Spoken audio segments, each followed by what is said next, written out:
who are targeting what he calls targeting its ally Israel. So I don't really see Qatar, even in through its mediation, can really do much. I do believe that Israel has made its mind, and it's going to, and this is Netanyahu's word, not mine, looking for regime change. So if they're looking for regime change, they need to have a existential threat posed against the regime where it's causing it to disperse. And again, I'm not seeing from the Iranians the reaction that I would expect. If you had a threat to the supreme leader, if you had these attacks on your sovereign nation, if you had Donald Trump declaring 10 million people of Tehran to leave, wouldn't that kind of lead you to have severe alarm bells ringing in your head? There are both the things. Now, coming to the role of the Middle East and the Qatar first, and then I'll come to this question. I'm not saying that Qatar will have any decisive role in any kind of negotiation. That's not my position. Of course, it will not have, because it does not have that kind of a negotiating power or mediating power to that sense. Now, it will remain as one channel through whatever means dialogues will happen. So that is the only effort, that is the only thing that Qatar might provide. Now, it will not have any say in that. That's my understanding as well. It cannot dictate conditions. It cannot do anything. It will only be a means or channel through which the meeting or the settlement might happen in the future when things settle. So that's one thing. Now, coming to the other thing that Israel is, yes, the way it has pounded Iran and the way it has come out on a full-blown attack, the intention is very clear that they are moving forward to within quotes finish the job. So kind of doing something that they did in Iraq, for example, kind of intervening there in whatever form they do it, and then they are looking forward to creating a puppet over there and establishing their own government. Now, this is what I also personally see, and I do not see much of an hindrance in this process until and unless Iran has its allies coming together to fight against US and Israel, and US is anyways supporting Israel in this cause. And I do not see any ally coming out in support of Iran which is ready to take up this kind of a burden, wherein they can kind of thwart the US or the Israeli intentions.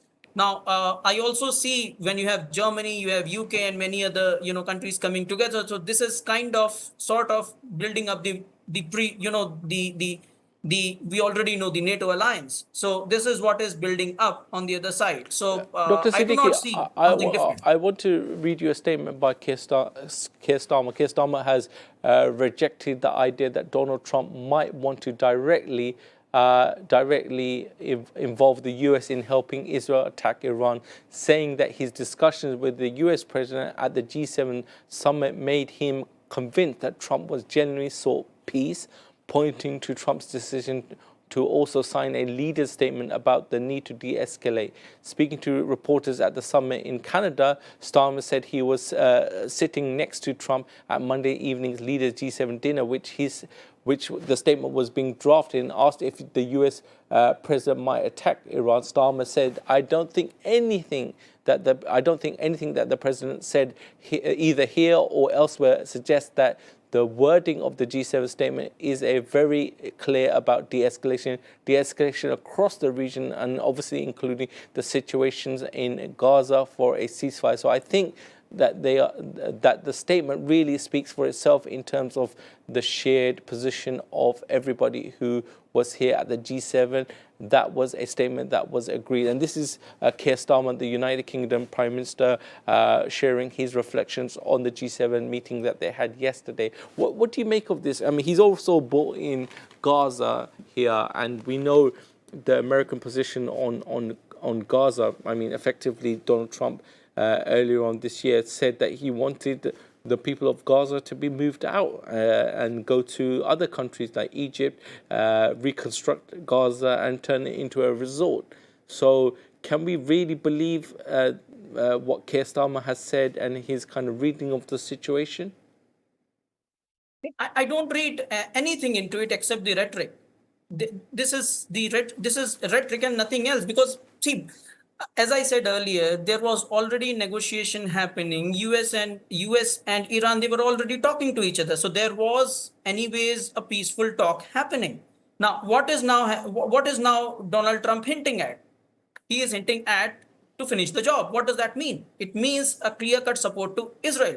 Now, if you're talking about peace, probably you're talking about peace after everything has been devastated. So that might be your intention. So in a I would say in a more direct sense, I do not see anything that kind of controls the war or de-escalates the war. I think it's just plain rhetoric that is happening around, and countries are coming together in one way or the other to support Israel directly or indirectly, and they are coming together with US. US has been doing it indirectly, and I think it will continue to do it that way. Okay. We've seen 21 countries issue a joint statement in regards to mainly Muslim countries in regards to the war on Iran. However, I haven't seen a meeting of the OIC. This is the all the Islamic Cooperation of Islamic Countries coming together. You would expect an emergency meeting to be convened, but this hasn't been forthcoming, and we're already in the 5th day of this war. Why do you think that is? Well, I personally think currently the OIC has crumbled. I think that is my personal opinion. The reason is OIC, one of the purposes for which OIC was established was the preservation or protection of Baitul Muqaddas in Palestine. And while this war happens in Gaza, the genocide happens in Gaza, OIC has not done anything. There was one meeting that they wanted to convene, and they came together and they could not agree on anything. So if they are not able to agree on the fundamentals on which they were built or they were created, I do not see them doing anything on Iranian issue. So I do not see that, I do not foresee that OIC is going to achieve much in this context.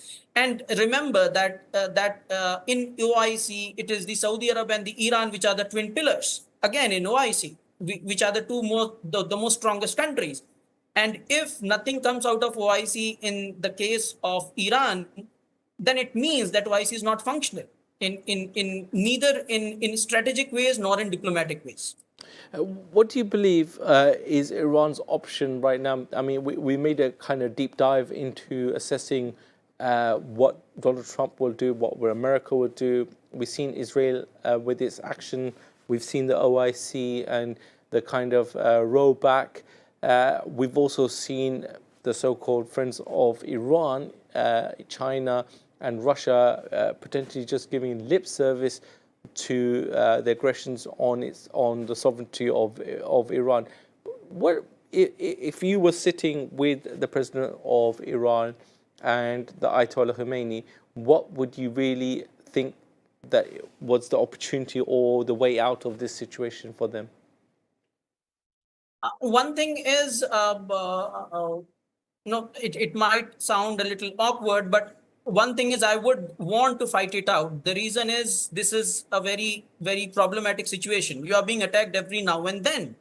And the people who are at the helm of the affairs, the people who are at the top levels, they are being targeted. So you would want it to be done. And strategically speaking, Iran has achieved a lot because if you look at the Israeli position, Iran has actually entered Israel and killed people and created destruction, which Israel never thought.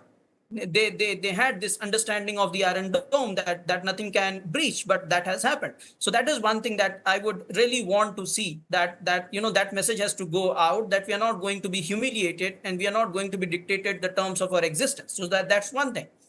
On the other front, I would have wanted to do things more diplomatically. So I would have tried to push OIC. Now, I don't know if that would have worked, but OIC would have done a lot in this, especially on the trade front. So if I can make trade an issue wherein the straits from the sea and the strategic position that Iran has with respect to the world geography, so it is going to hit the trade interests of many of the Middle Eastern countries. It is also going to hit trade interests of China and Russia.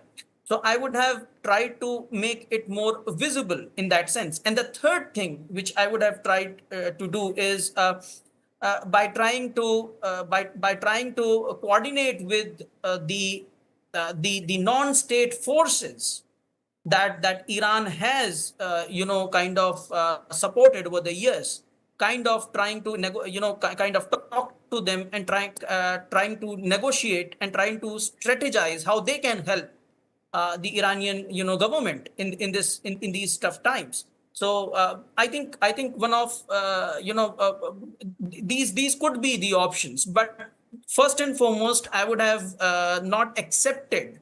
I don't think Iran, in fact, should accept the humiliation of being dictated the terms of its own existence. Dr. Siddiqui, on that assessment, thank you so much for joining us on Islam Channel News. Please do stick with us as we continue this rolling coverage. You will be joined with my colleague Mas Patel. So, Assalamu alaikum, and we'll see you after the break.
Assalamu alaikum and welcome back to our rolling coverage of the war between Israel and Iran. I'm Mas Patel all the way through till 7 o'clock. I'll be back for an 8 to 9 stint as well, hoping to talk to lots of people, but give you lots of analysis as well.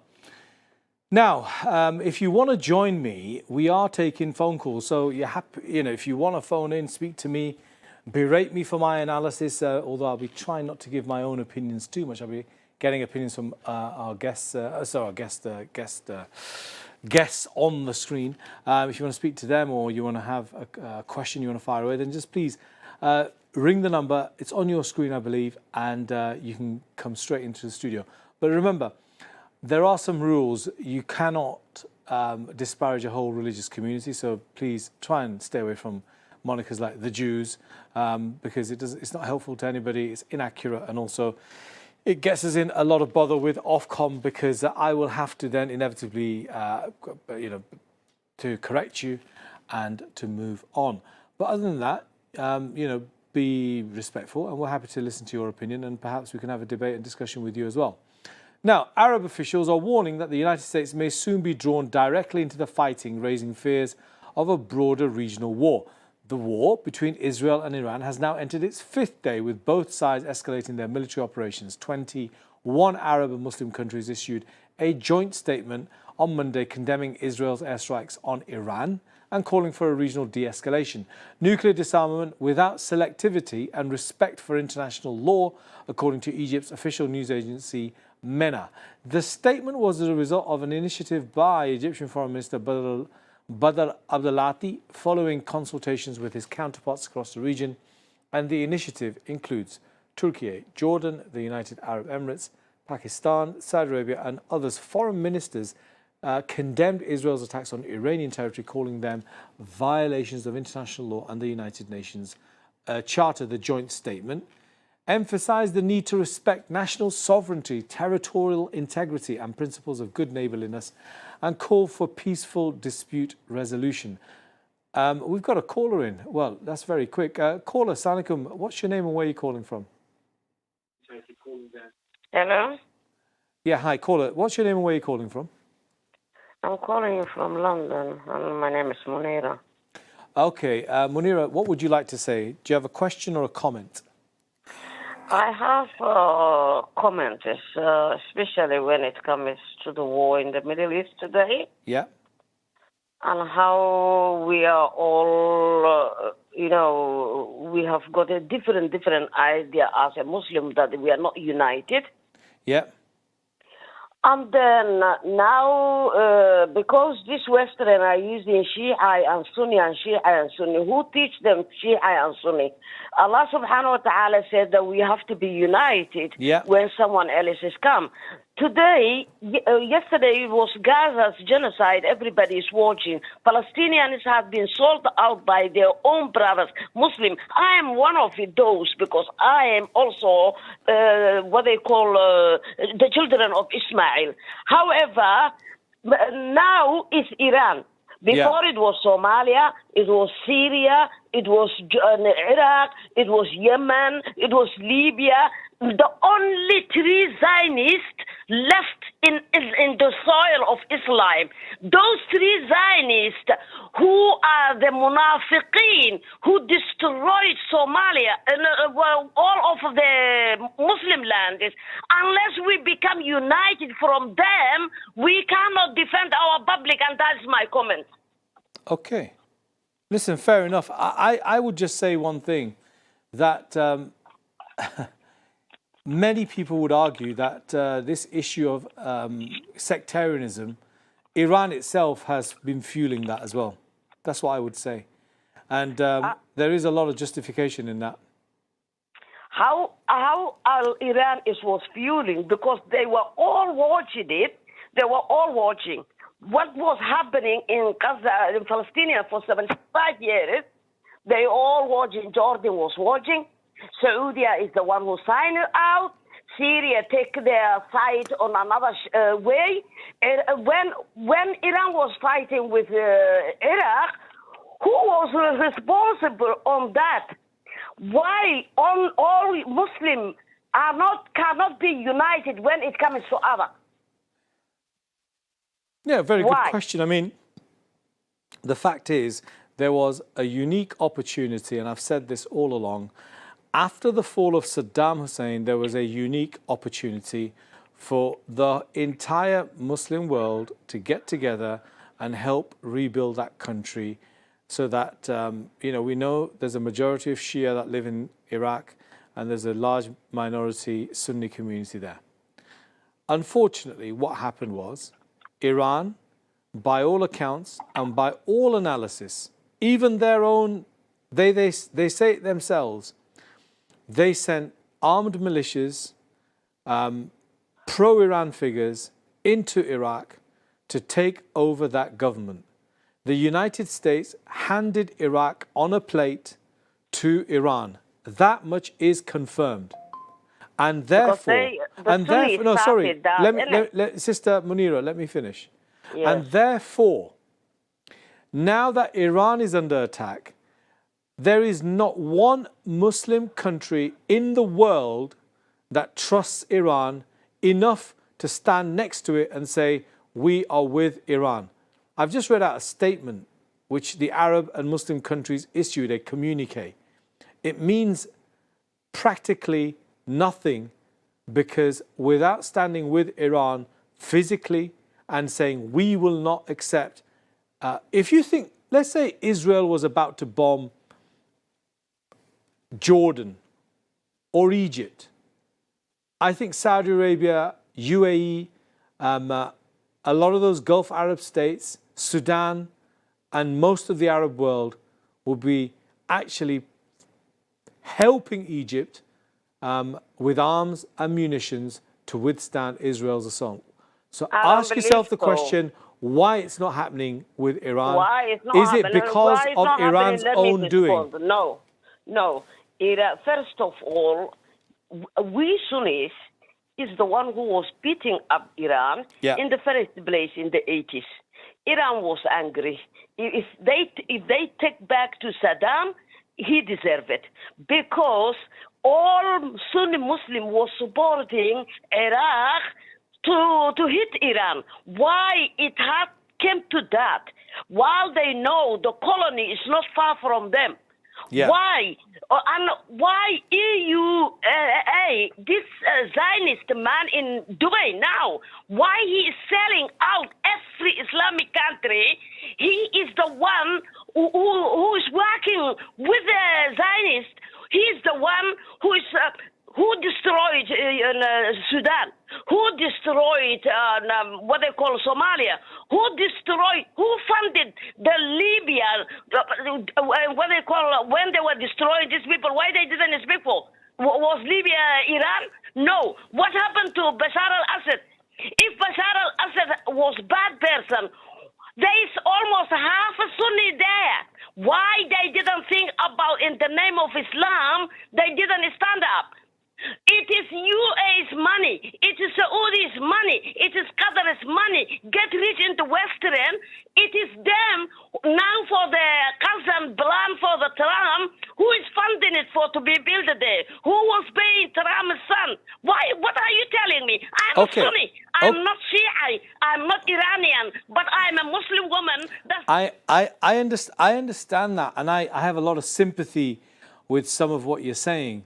But as I said, and I repeat, there has to be a logical reason why Iran today finds itself on its own. You cannot whitewash its actions in Syria, where I had a Syrian guest, somebody part of the opposition to Bashar al-Assad, that brutal, heinous dictator, who at the end created a narco state, stole billions from its treasury, and massacred, according to him at least, over 1 million people, most of whom, 90% or 99% even, of whom were Sunni Arabs. You cannot ask them to stand next to them and say, well, you know what, we should now be standing next to Iran despite what happened. Syrians will not do it. I know they won't do it. And the rest of the Arab and Sunni Muslim world are certainly saying no. Sister, thank you so much for your phone call. Look, I appreciate you calling me, Sister Munira, and I gave you a lot of time to speak. I hope you think I was fair. I did challenge you, but it's nothing personal. you are very, very, very much entitled to your view, and unity is something that's very important to us all. Hopefully, we can have a lot more unity, because certainly many other parts of the world are united. Listen, on this topic, I've got the absolute perfect guests coming on right now, and viewers, you really are in for a treat, because I've got none other than the renowned historian Adnan Rashid with me live on air. Assalamu alaikum, Adnan.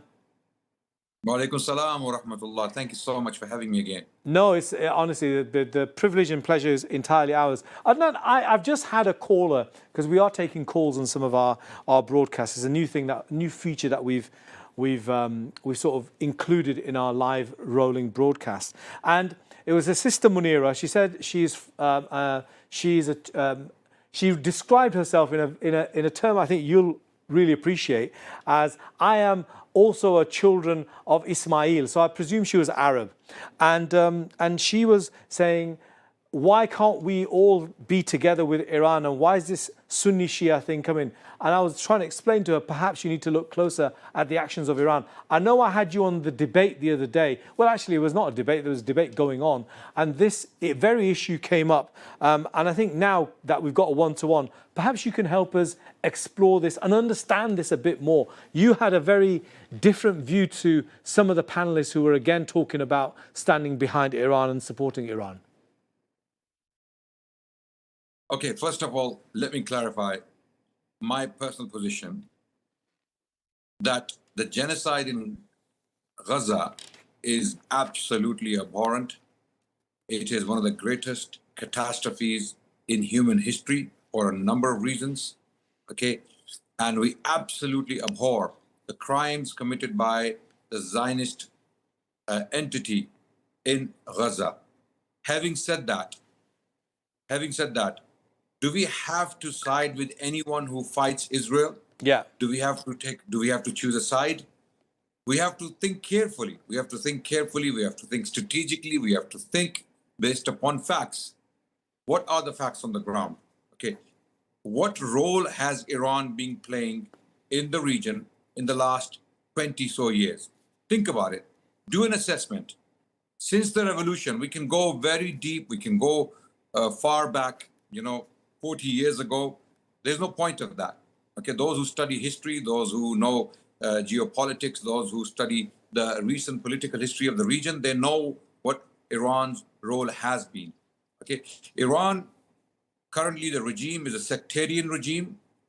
The actions have been very loud and clear in Yemen, in Iraq, in Syria. These things are not hidden. There are news reports as to what the Iranian regime did in Iraq after the US invasion. The US, for some reason, formed a coalition with Iran, and after the US left Iraq, they handed over Iraq to Iran. We all know that Iraq was simply given over to Iran in a plate after the US, so to say, left Iraq. Okay, how can that happen? That's a very good question. How can Iran, while chanting, death to so-and-so, death to so-and-so, we all know that, right? Yeah. The rhetoric, the narrative that's being pushed out, but the actions are completely opposite. They say otherwise. Okay, so that's one thing. Then came Syria. Then came the catastrophe of Syria when the Assad regime started to commit massacres. Okay, some people even say genocide. Okay, if you want to be strict about definitions, but there was definitely mass murder, there were mass killings, there were barrel bombs being dropped on densely populated areas. People are very, very disturbed by the images they see on their TV coming out of Gaza. Yeah. Okay, buildings crumble, children with missing limbs, children completely shattered, blown apart, blown away, okay, burnt, buried. Okay, all these images are coming out from Gaza and people are very disturbed. But have you forgotten these images when they were coming out from Syria? Barrel bombs being dropped on densely populated areas. Merciless. Where buildings It was crumble. merciless. Absolutely. And the question is, did Iran did Iran have anything to do with that? Absolutely. Completely. Iran was directly behind the Bashar regime. Okay, Iran was supporting the regime. Iranian militias were supporting that entity. And this is the outcome. The outcome was a massacre of innocent Muslims of Syria. We cannot forget that.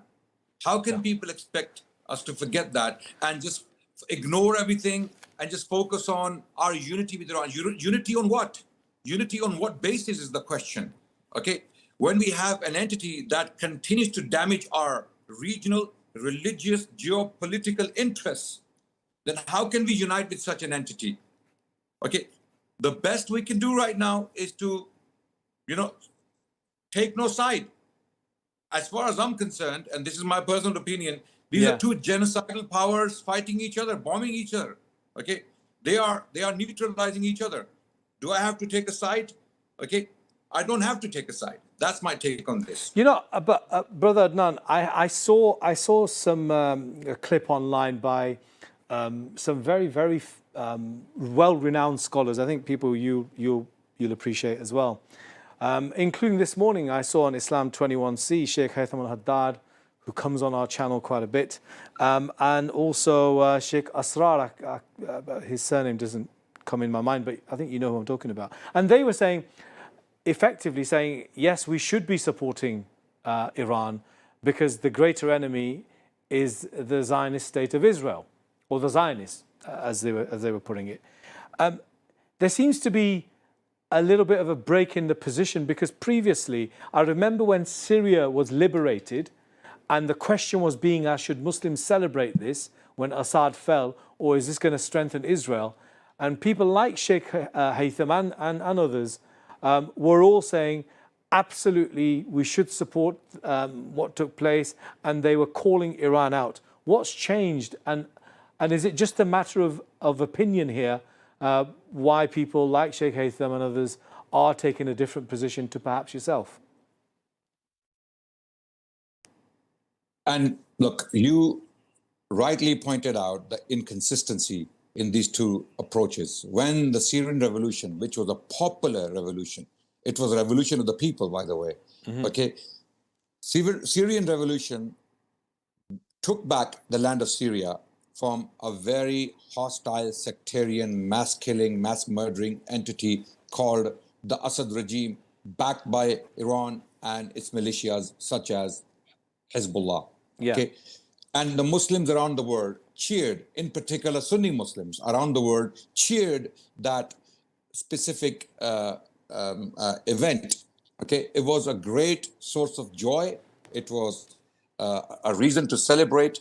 Okay, because people of Syria can now enjoy freedom after 50 years of occupation, after 50 years of oppression, right? They can now finally have their say, they can have their freedom, they can choose what they want to believe in, they can choose what they want to wear, they can choose how they want to be, right? So everyone cheered for the right reasons, except the Shia community. The Shia community was very bitter about it. Generally speaking, not all people, of course, generally speaking, they were very bitter about it. But the Sunni world was celebrating this revolution, or this return of the people of Syria to take back their rights. Okay, but now, for some reason, those people who were cheering that particular event are now changing their view for some reason. I don't know if they are pressurized into this, whether they have forgotten the crimes committed in Syria, whether I understand where they're coming from. They're saying, look, this is a moment when Iran is fighting Israel, and Israel has been killing Muslims of Gaza for a very long time. Maybe this is not the right time to criticize Iran. We're not criticizing Iran. We're just clarifying the position of those who have been watching these events very carefully. Okay, we are clarifying our position that we don't have to take a side. As far as we are concerned, the Muslims, the Sunni Muslims in the world, as far as we are concerned, Iran has committed atrocities against us in Iraq, in Lebanon, in Yemen, in Syria.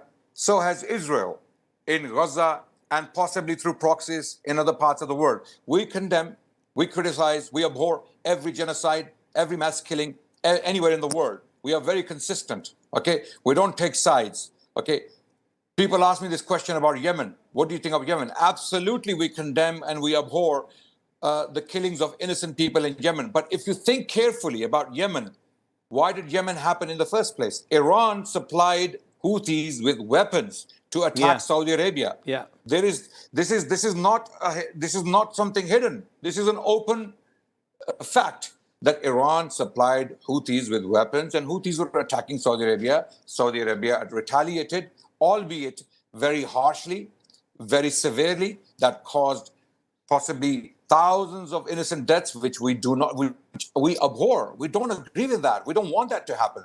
But again, if you think deeply, if you think carefully about this, who is behind it? Again, Iran.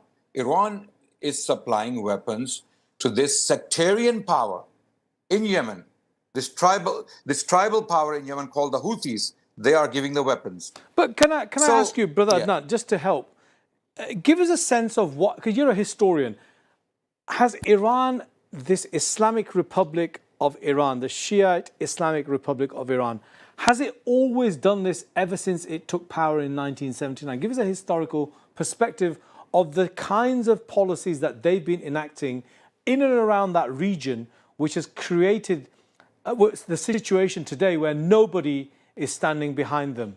Maybe the public are, but certainly no government is. Look, Iran, the Iranian Revolution of 1979 removed the Shah. The Shah had increasingly become anti-West. He was talking openly against the Zionists, the State of Israel, and the conflict he had with the Western powers over oil crisis and oil prices and all that, right?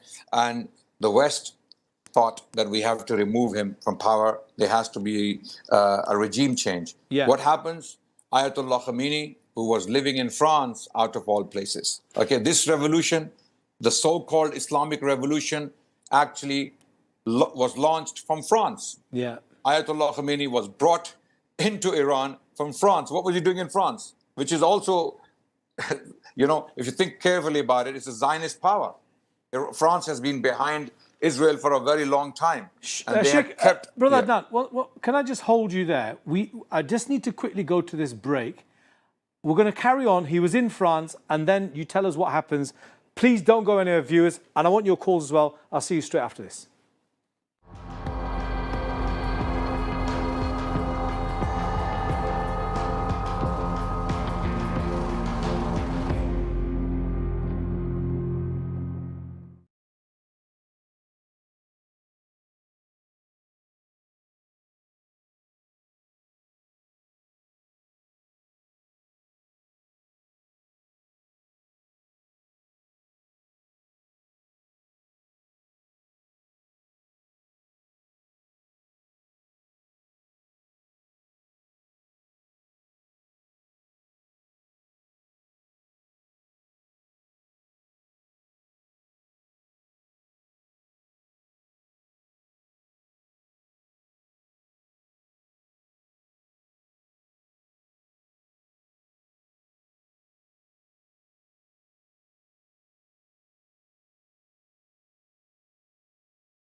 Welcome back to Islam Channel News. I'm your host, Mas Patel. We are talking about Israel and Iran, the war. Listen, if you are a viewer and you want to call in, I believe the number is going to be on the screen right now. It's on the screen. Please call in because I've got none other than the internationally renowned historian, Brother Adnan Rashid, who is so famous for his amazing YouTube videos on Islamic history and his debates as well. He's debated so many people, and he's also does a lot of work in terms of interfaith dialogue, but challenging others who try and besmirch the deen of Islam. Brother Adnan, we've got you back. You were telling us about how Imam Khomeini, as he's known for Iran, let's just use his right moniker, that's what he's known as. He was in France and was then taken and implanted, I suppose. Some would say, not me, those are other people's words. I've got to be a bit balanced here. Into Iran. Please continue. Look, there is no doubt that Imam Khomeini, so-called, he was in France, okay? And when the Shah was removed through this revolution, Khomeini was brought into Iran and he established this new Islamic Republic of Iran, okay? This regime. And then after this regime came to power and it consolidated its power in Iran, it started to stretch its tentacles into other regions of the world through this sectarian religious rhetoric, basically. So we saw that there was a rise of sectarian tensions in Pakistan, which is a neighboring country, okay? Before 1979, you could hardly see any Shia-Sunni troubles in a country like Pakistan. Yeah. There were hardly any incidents. I cannot mention one. I'm not aware of one. Maybe someone can bring up something, right? Yeah. But after the revolution, 1979, the Iranian revolution, things changed in Pakistan. The rise of sectarian rhetoric, the rise of sectarian hate in Pakistan was unbelievable. It was unbelievable. And Iran had a direct hand in it. There were scholars who were trained in Iran. They were sent to places like Pakistan, and they started to write sectarian books, and that gave rise to many sectarian tensions. Then there is Iraq and Iran war, the famous Iraq-Iran war. Yeah. Okay, fine, we all know the background of Saddam Hussein. Okay, we don't have to defend Saddam Hussein. We won't defend Saddam Hussein because he committed many atrocities. He committed many atrocities against the Shia people, against the Kurds. That's on record. As I said earlier, we are consistent. Okay, we are very consistent. We request from the Shia community to be as consistent as we are. Mm-hmm. Call a spade a spade. When there is a crime, there's an atrocity committed by a regime, by a dictator, by an entity, at least call it out. Don't try to hide it. Don't try to put it under the table. Don't try to use pretexts to somehow justify it. No, there's no justification. There's no justification for things Saddam Hussein did. There's no justification for things Iranian revolution and Iranian regime has been doing for the last 45 years. You have to understand. Brother Adnan, I'll just ask you to pause there. We're taking callers in, and we're asking our callers obviously to ask good, searching questions. I've got, I believe, an Islam Channel viewer called Vasim who's calling in. Vasim, what's your question to Sheikh Adnan? Assalamu alaikum, Sheikh. Firstly, I love your YouTube videos, especially from Hyde Park. Alhamdulillah, I learned so much myself as an individual looking at that. If you don't mind, my question is not so much whitewashing the crimes of Iran or in any way whitewashing the crimes of the Arab regimes, who, as we know, they kind of like dictatorships as well, and they don't care about their people or others, right? If you look at Egypt and Jordan. I guess the simple question is,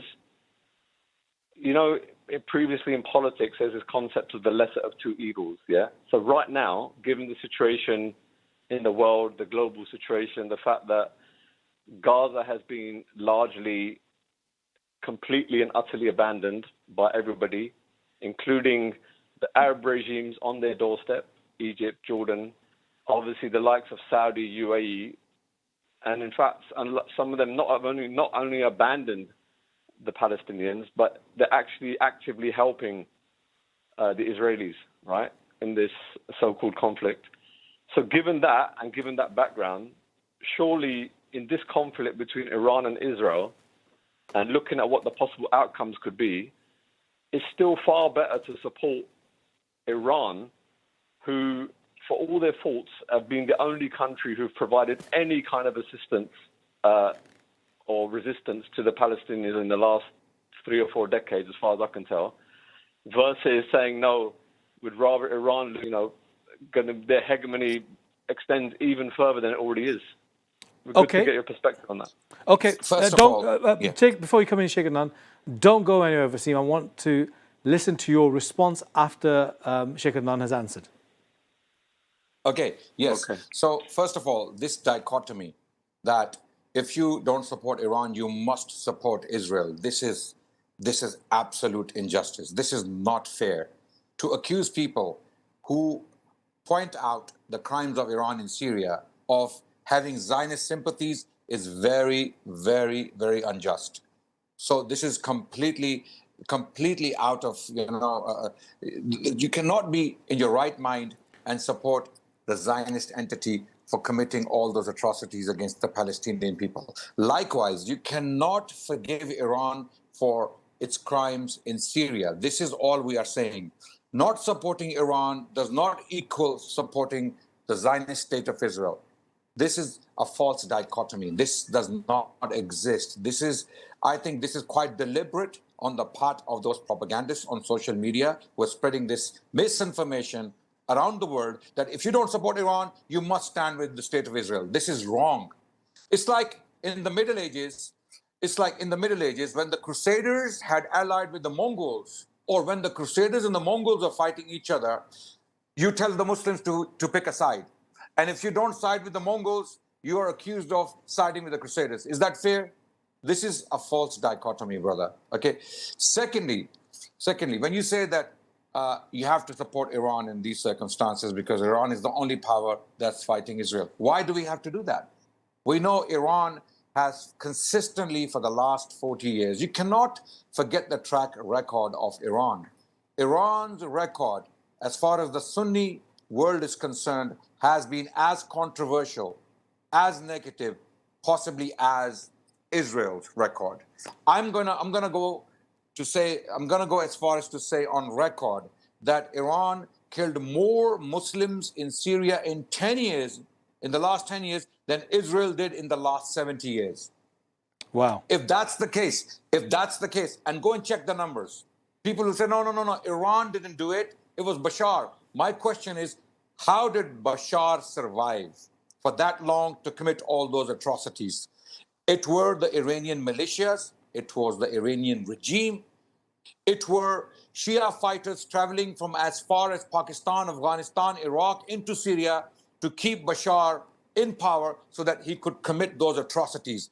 Didn't these militias know? Didn't the generals, didn't the leaders know what's happening on the ground?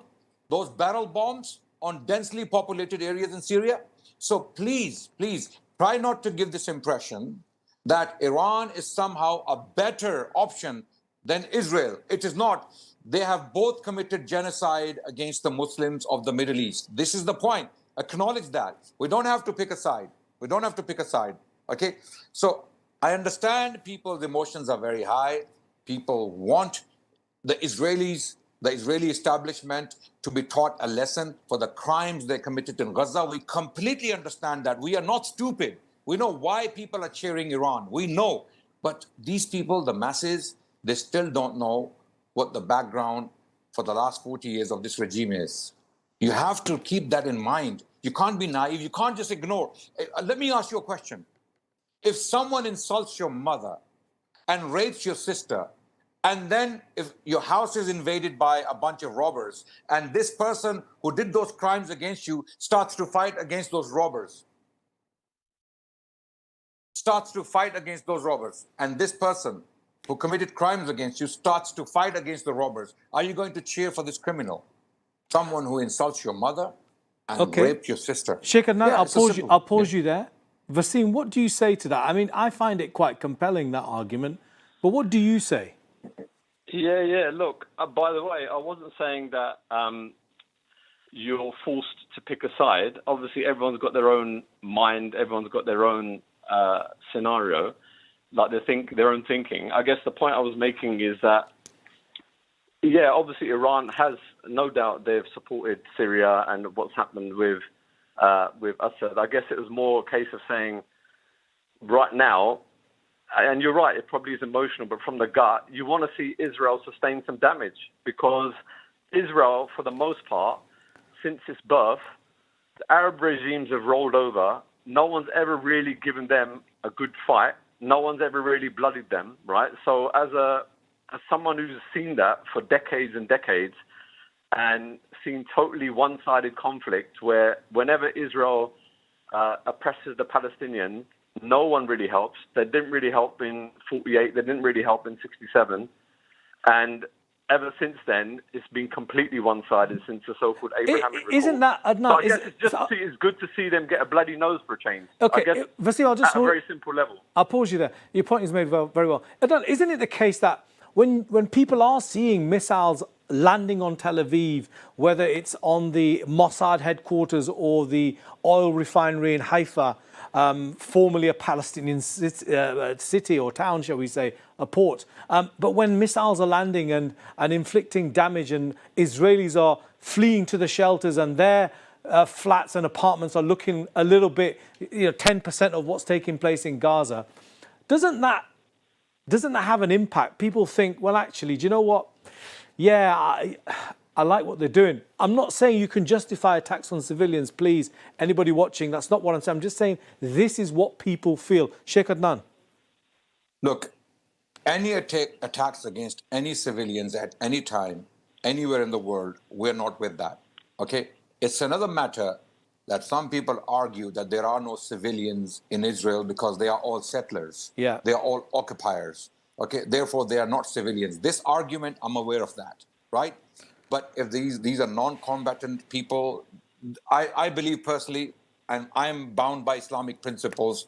Looking at the Islamic principles, Islam does not allow us to attack non-combatants, civilians. Okay. Having said that, in war, sometimes it's not easy to differentiate between military targets and civilian targets. Yeah. Right. Okay.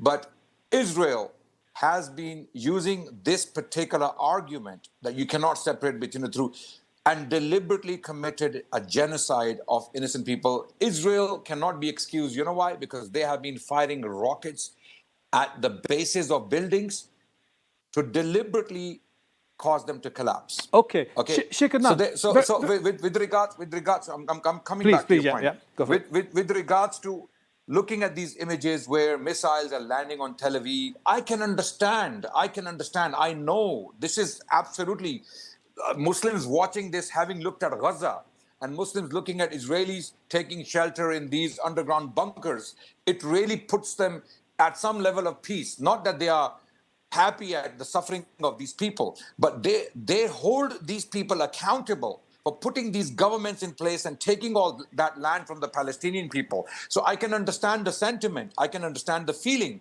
but looking at those images, as pleasing as they may be to some people, right? Yeah.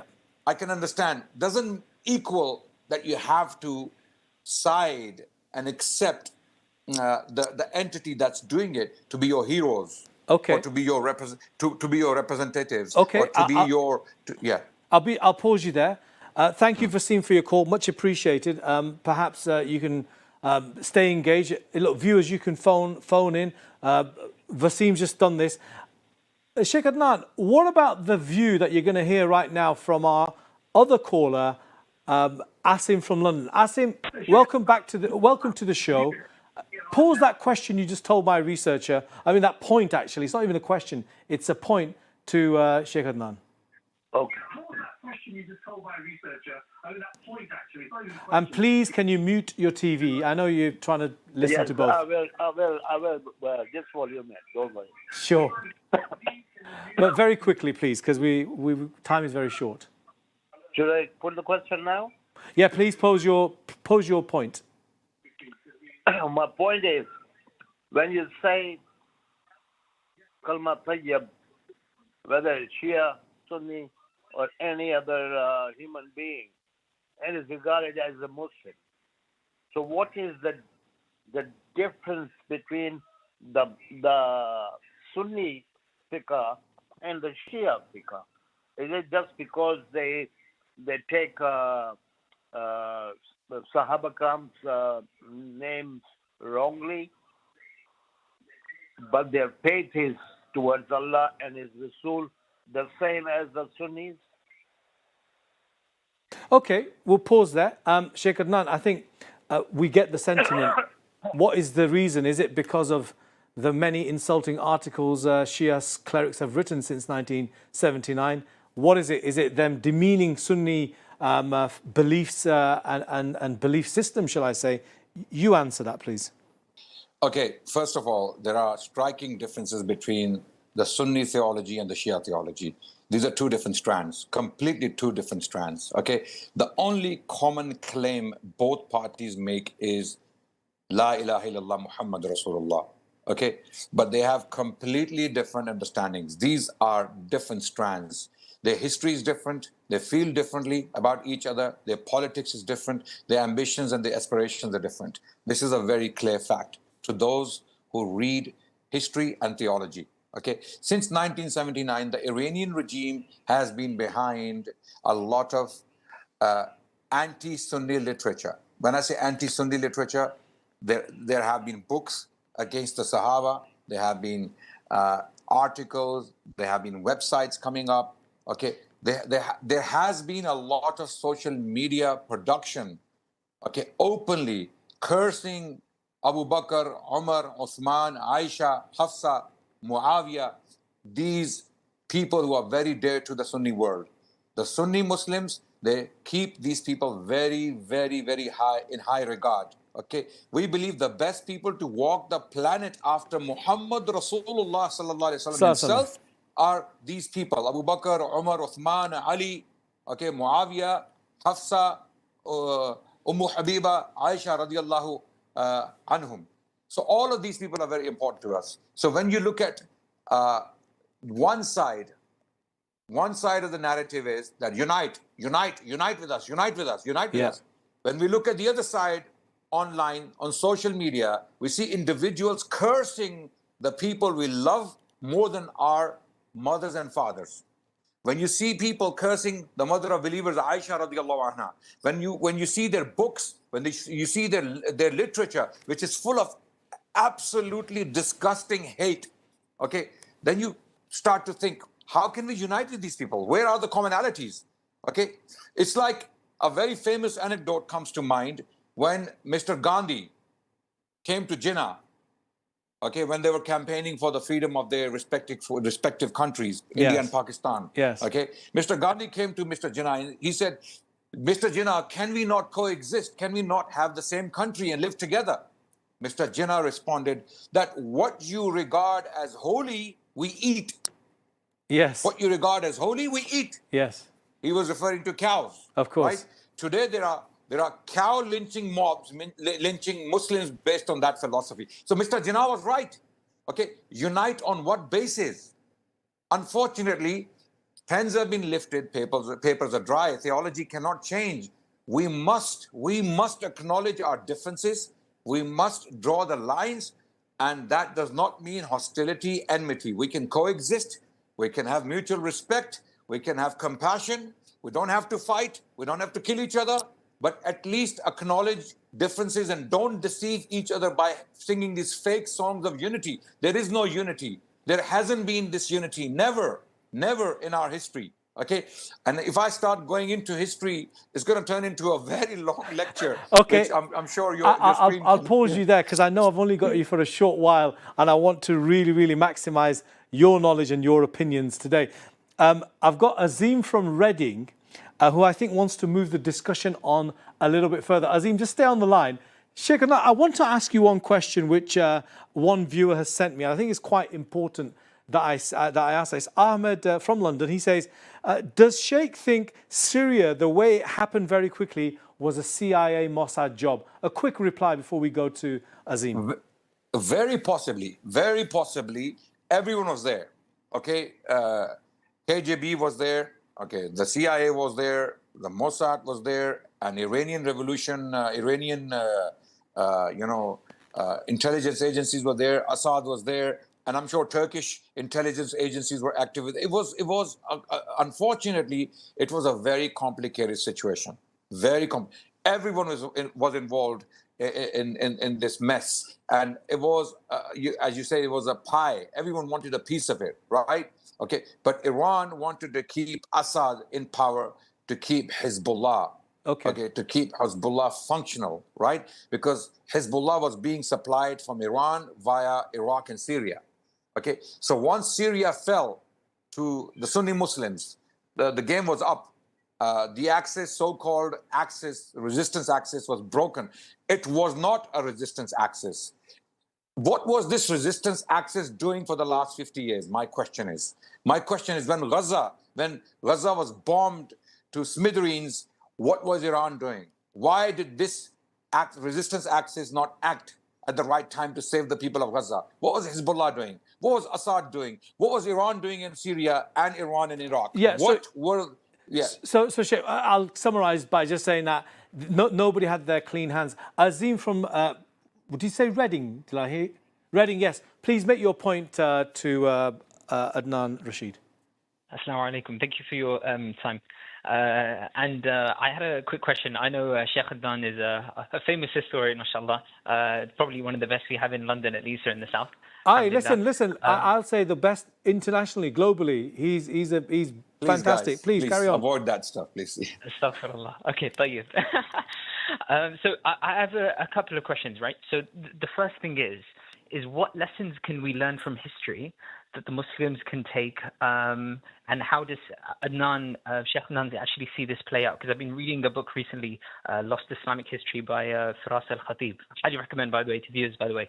And there's a few occasions, and Sheikh Adnan will be able to correct me here, where, especially in the I think it's the Abbasid period and the Fatimids, where there used to be big differences between the Sunnis and the Shias, and that actually gave rise to be able to give the Crusaders much more land and conquer far more land. So what lessons can we really learn that we can maybe apply, inshallah? How does he see this play out? That's firstly the first question. And then secondly, practically day to day, as a British UK Muslim who's outraged at what they're seeing in Gaza and what the destruction that the Zionists have caused to our Muslim brothers and sisters there. What should our position be, especially when we see this war alongside run with now Iran? Okay, Azim, a very, very intelligent question, really well put. Sheikh, we've only got a minute till we go to the break. I know you're going to leave us at 6 o'clock. I want you to answer this question. It's a question that actually I want an answer for, and I promise if you need to go after that, we will not hold you back. If you want to start answering it now, or we can go on a break and then come straight back. Your call. Okay, the first lesson we have to take and understand from history is that it will be the Sunni Muslims who will liberate Al-Quds. As we have seen the first time, Sultan Salahuddin Ayyubi, before he could even deal with the Crusaders, he had to unite the Muslim Ummah under his governance, his hegemony. He had to neutralize Fatimid Egypt even before he could even look at the Crusaders and confront them. So in order to do something about Palestine, we have to understand who are the people harming us, who are the people attacking us, who are the people who don't want us to have victory in Al-Quds or in Palestine. Okay, so this is the first lesson we learn. Listen to or read the history of Crusades very carefully, okay? I can recommend books of Sheikh Ali Muhammad al-Sallabi, for example. He has written 3 volumes, biography of Sultan Salahuddin Ayyubi. I can also recommend Thomas Asbridge's The History of Crusades, or Stephen Runciman, 3 volumes, History of Crusades. Read this history very carefully. Allah Sheikh will Adnan, open your I'll just mind pause you there. I'll pause you there. Please let us have you after the break. Listen, viewers, fantastic discussion and debate. I'll see you straight after this.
Assalamu alaikum and welcome back to Islam Channel's live rolling coverage of the Israel-Iran war. I've got the renowned historian Dr.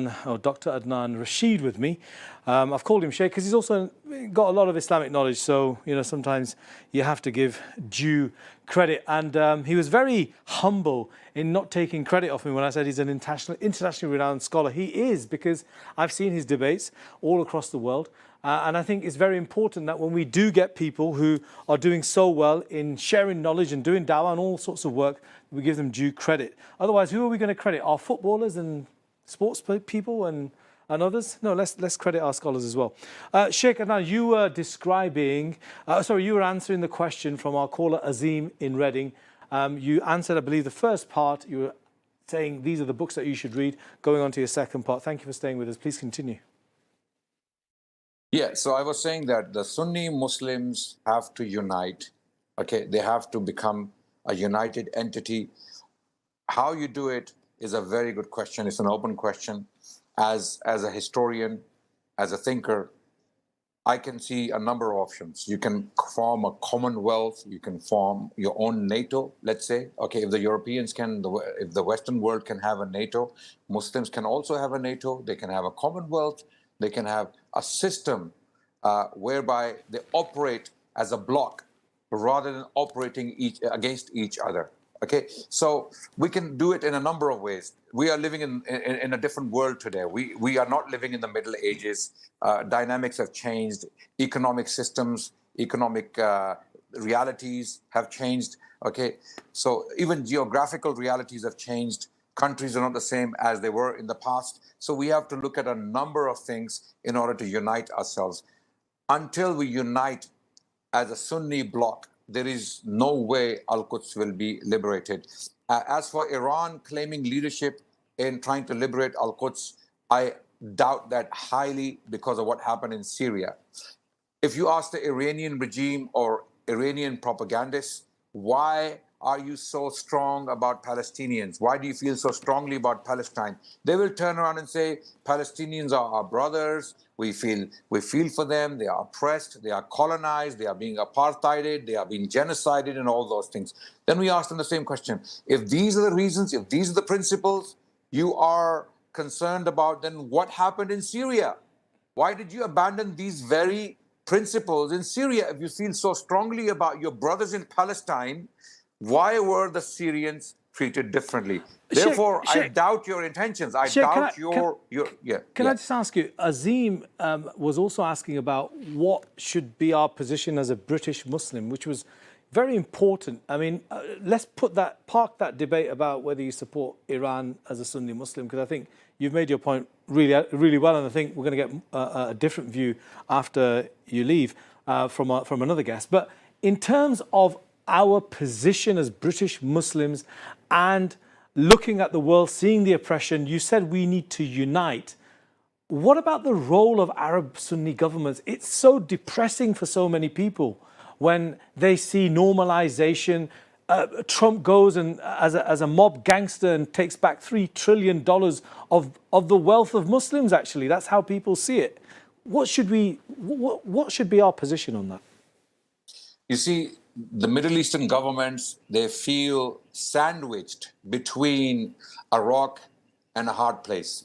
Okay, behind them is Iran, in front of them is Israel.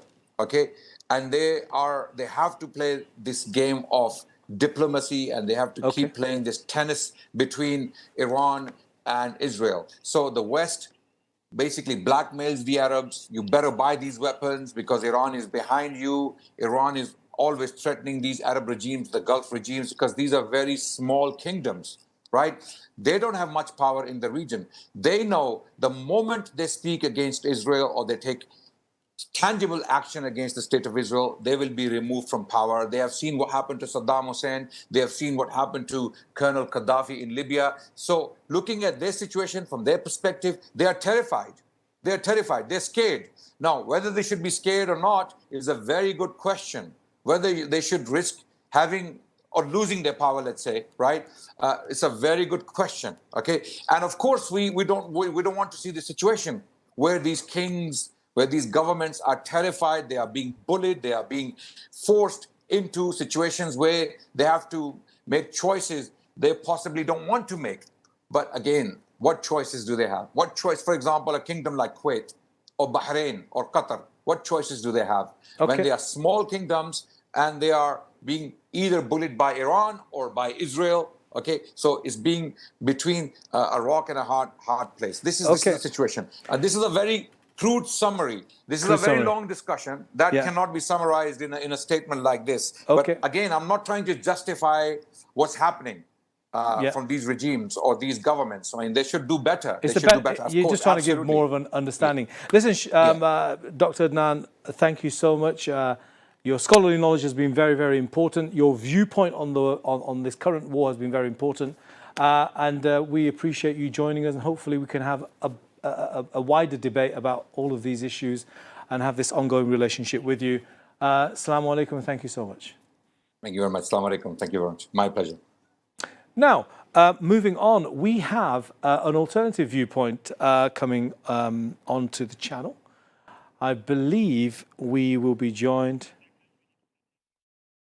Okay, yeah, we're going to be joined by another guest. But listen, what we heard from Adnan Rashid, Dr. Adnan Rashid, is why his personal opinion, why he believes that it's problematic in terms of the actions of both Israel and Iran in this conflict. Now, I don't know whether you subscribe to it. You know, I have my own personal opinion. Sometimes people think I do. Other times people say I don't. I've been accused of being, of all things, an Israel supporter. And I tend to wonder how they would come to that conclusion. But sometimes people misunderstand and misread what you're trying to say. Our job as Islam Channel is to present various viewpoints to you so that you can make your own mind up. You're better informed about what's going on. I think the callers that we had, Azim, sorry I couldn't bring you back in, but Adnan Rashid really had to go, so my apologies, but I hope you continue listening. I'm through until 7 o'clock and I've got some more guests coming on to provide an alternative view to the one that we heard.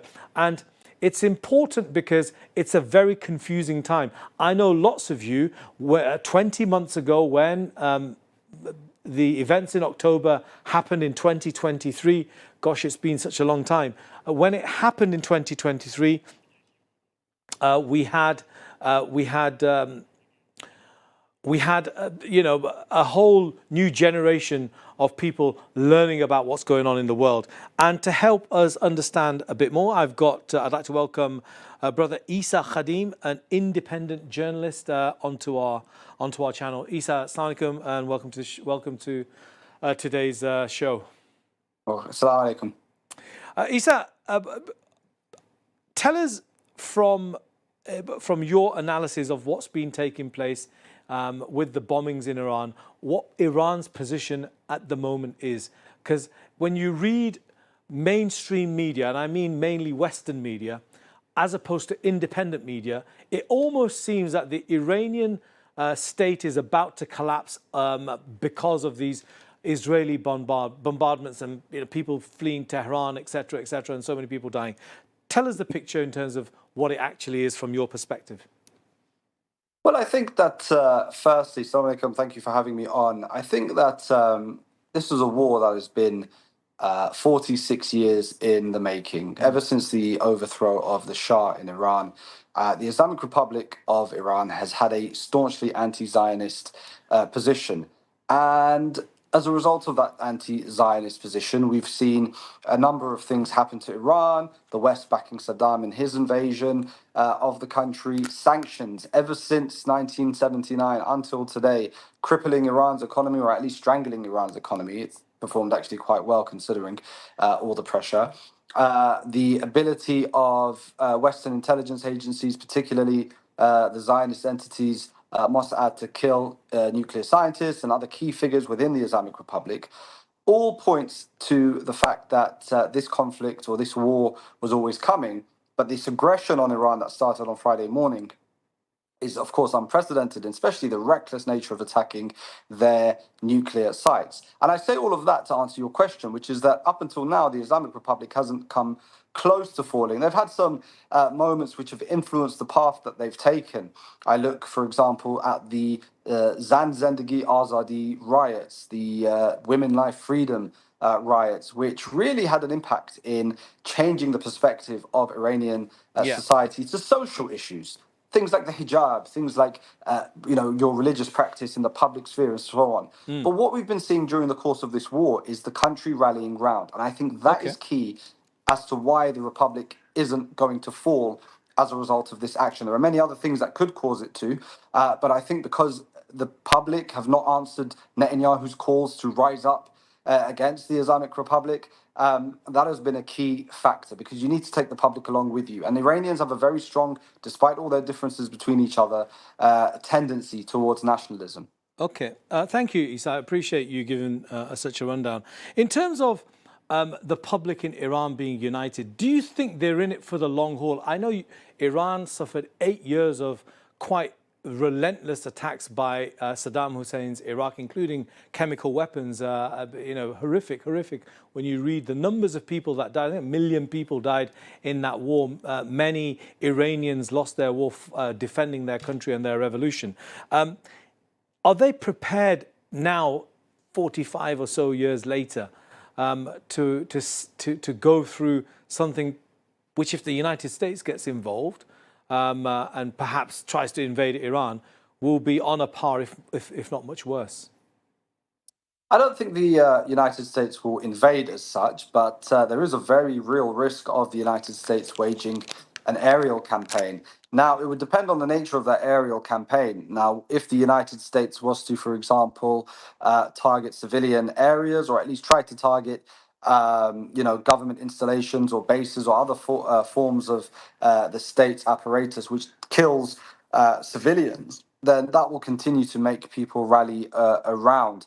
And so, the United States had an opportunity for many years to be a friend to the Iranian people, not to the Iranian government. And by that, I mean fostering this type of coup mentality, color coup mentality. And they could never pull it off, because fundamentally, the American actions in the region have always been so aggressive to all the countries in the region, Libya, Syria, Iraq, so on, that people in Iran, despite their own problems with their government, were not naive as to what the conditions could be.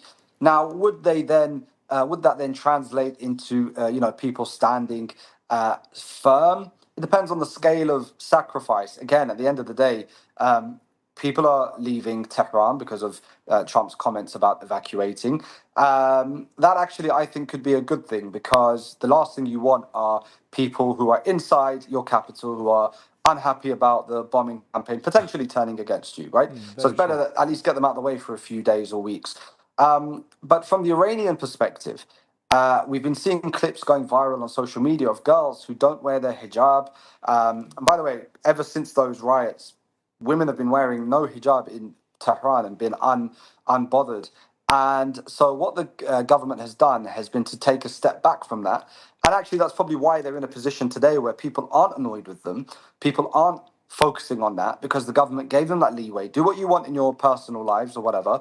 But at the end of the day, you have to, follow the laws of the country.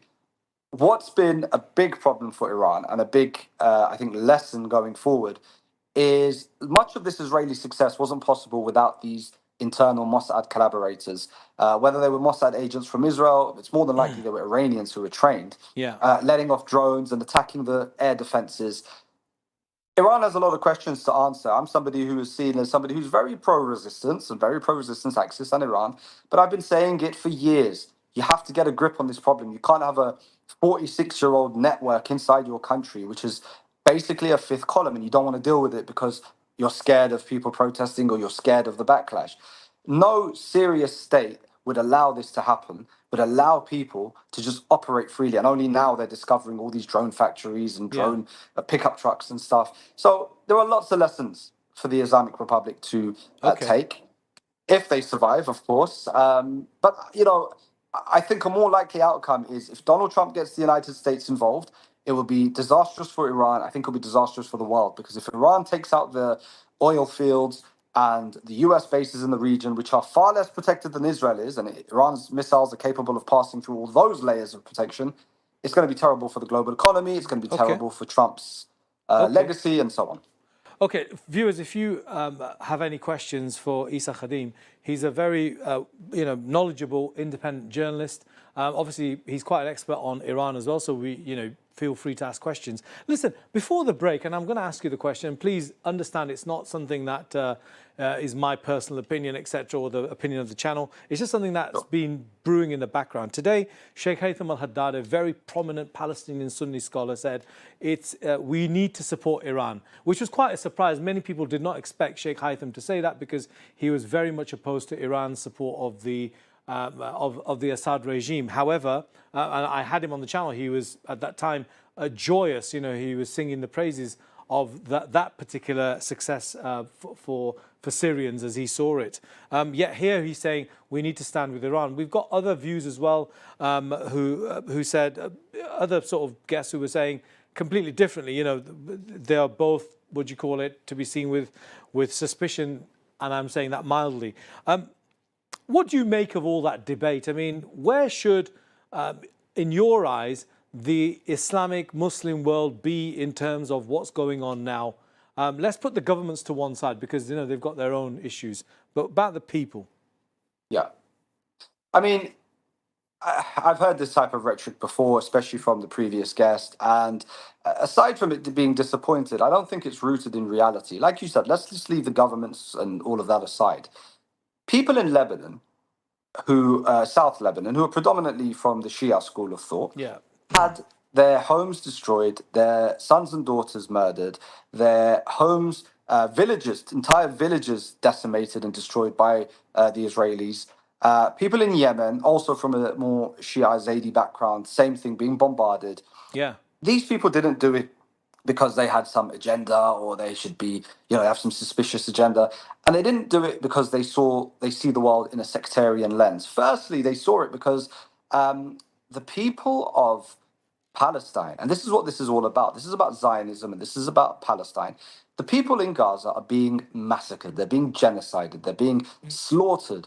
And the Israeli regime is doing it according to Jewish scripture. These are Amalek. We can kill the children, and all of this insane, really evil acts that we're seeing. So that was the first thing. The second thing was, whether somebody says, okay, I don't like this sect, or I don't like that sect, or I don't like this movement, or I don't like that movement, you have to then put all of that aside and say to yourselves, Zionism, Jewish supremacy, which is manifested as Zionism, the belief that the Jewish state can have any piece of land that it wants, it can expand as much as it wants, it can kill who it wants. It is superior. They are chosen by God to take this land, to kill who they want.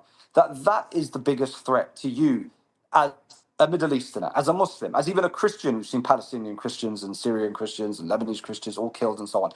All of these people have to put aside their differences and say, even if you despise each other, there is no moral equivalency. Zionism, in my book, in the book of many people, according to Allah subhanahu wa ta'ala in the Quran, in Surah 582, it is these people who are saying, it is these people who are the biggest enemies to us. They're manifesting that. They're showing that to us day in, day out. And it's just naive, because what's going to happen if the Islamic Republic of Iran was to be defeated is, backed by America, Israel is going to be the hegemon in the region for maybe centuries to come. God knows. It's going to be a colonial project along the lines of Australia, New Zealand, and Canada, and all these other settler genocidal states, and the United States. And it may be there forever.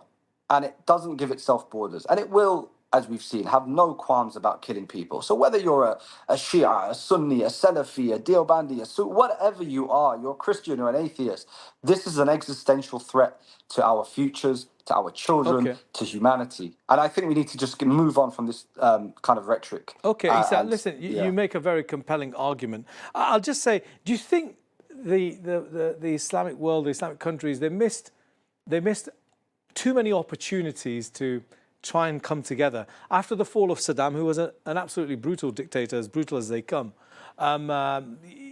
Iraq turned into a well of sectarian hatred.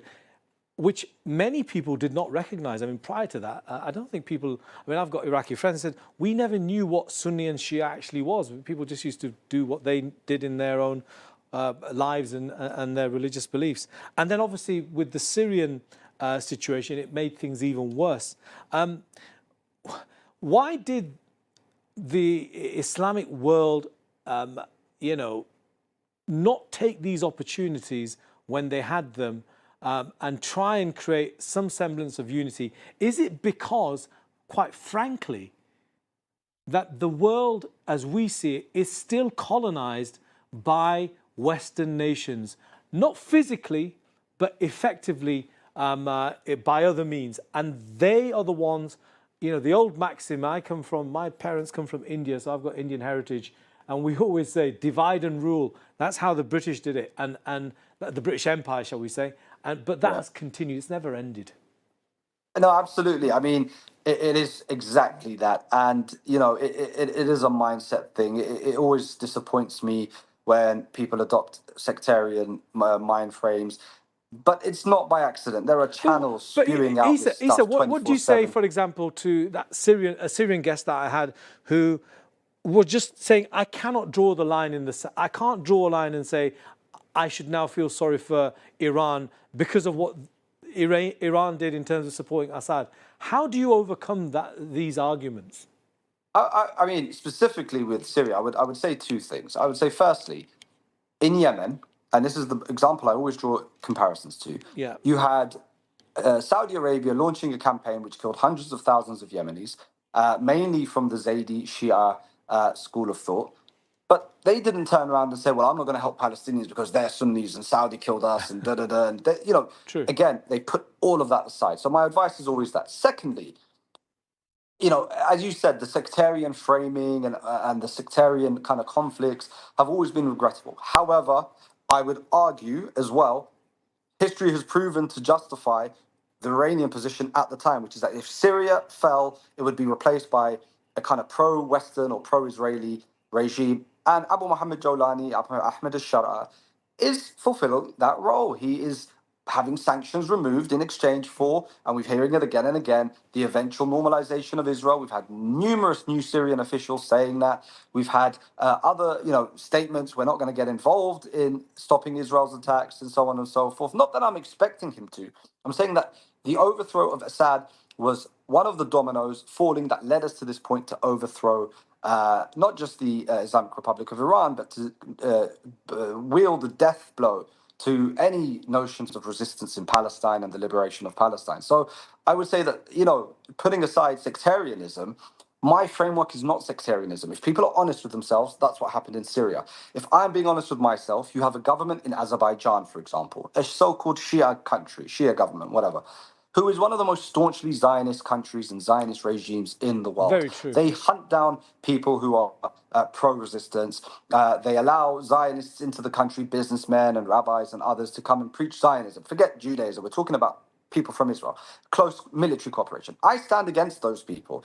You know, I would take Armenia's side against Azerbaijan because one country's, you know, robustly Zionist and one isn't.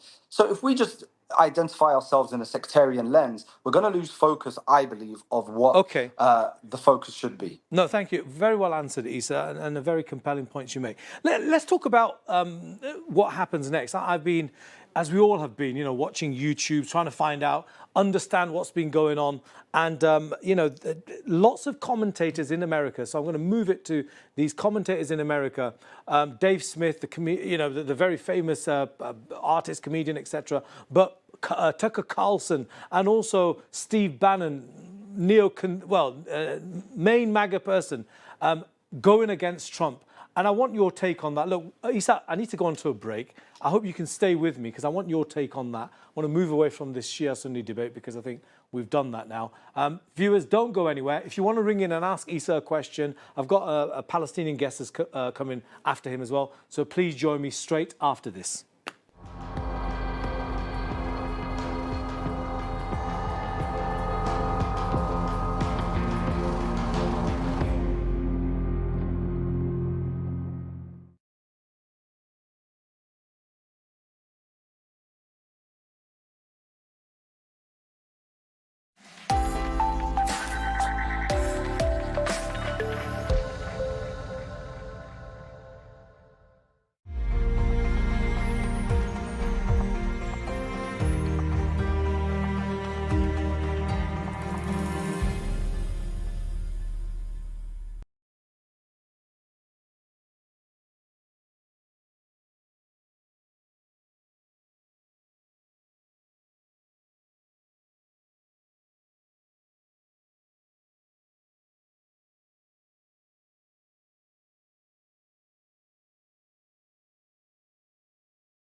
Welcome back to Islam Channel News. I'm your host, Maz Patel, taking you all the way through till 7 p.m. And I'll be back for an 8 to 9 slot as well today, and all the way through till Friday. And let's see what happens perhaps over the weekend.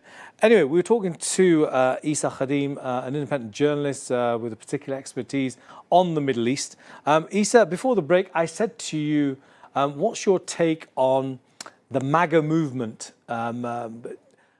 A large part of it now turning against Trump, saying this is not America first, this is Israel first, and if Israel wants to fight its wars, it's welcome to do so, but not with our money, and not with our troops, and not with our futures.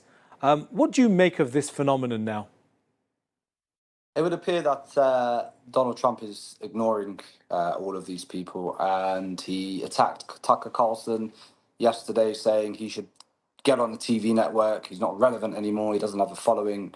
I'd argue he's more influential now than he was when he was on Fox News. He even dismissed his own director of national intelligence, Tulsi Gabbard, earlier, saying that I don't care what she says. He literally said that. He literally said that, It doesn't bring me happiness to say, but I think Trump has made his decision. And the reason he's made his decision, it was always the decision. He was put in power by Miriam Adelson and others who funded him and gave him hundreds of millions of dollars for his campaign to do this precise thing, which is to attack Iran, or at least to help Benjamin Netanyahu to attack Iran, which it wouldn't have even been possible without the Americans anyway. Yeah, but he said attacking, if it's just Israel attacking Iran, my personal view, so I'll share a personal view, I don't think that can continue for too long. They simply cannot sustain weeks and weeks of Iran throwing missiles, on Tel Aviv. Even if it's 30 one day or 50 another day, they cannot possibly survive. Have this session, this type of attack taking place. So, are you saying it's to allow Israel to attack and support Israel, or do you mean more, as I alluded to earlier, which you kind of said probably isn't going to happen, which is the US being directly involved in regime change? I wouldn't know if it's going to be the US involved in regime change, but I do see a possibility of them being involved in, for example, bombing Iranian nuclear sites that Israel can't. So Israel hasn't got the capacity to target the underground facilities at Fordo, for example. But America has those bunker-busting bombs that still aren't even guaranteed to reach, but could probably at least cause some damage enough to put it offline. So that could just be one of the possibilities. Of course, the thing that then happens is if America does target directly against the Iranian nuclear facilities, that's them in the war, whether they try to do a regime change or not. Well, they're in war now. Iran will respond to them, and then it will escalate. And Trump, in the last few moments, has put on his Truth Social account complete surrender, just those two words, or unconditional surrender, I believe that's what he's just said. This is largely in reference to what he was talking about earlier, which is that, I don't believe in a ceasefire, I believe in something better than that, which is an end. And then when he was pressed by the journalists, he said they should give up totally.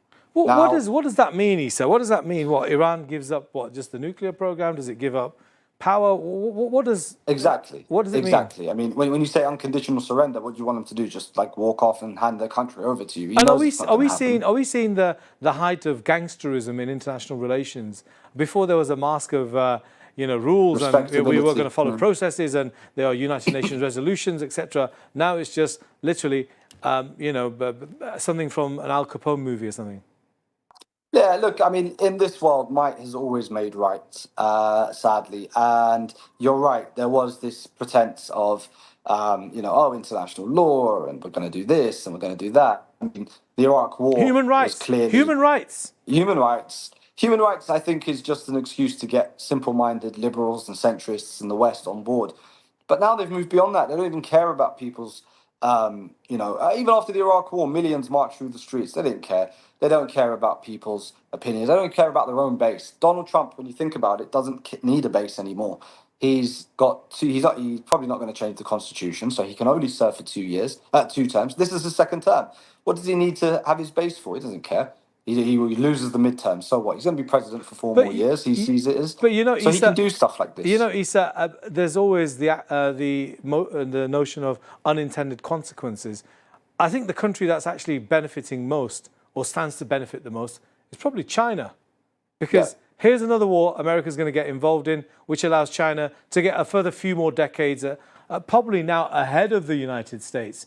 It's not even a case of catching up to the United States. If you look at gross GDP, China is on a par with the United States and set to overtake it in all areas. And perhaps they're the biggest winners. Yeah, but I think what we're talking about just there as well, China its stance is not really aggressive enough. You know, yeah, you can have trade, but we've just been speaking about might is right in this world, unfortunately.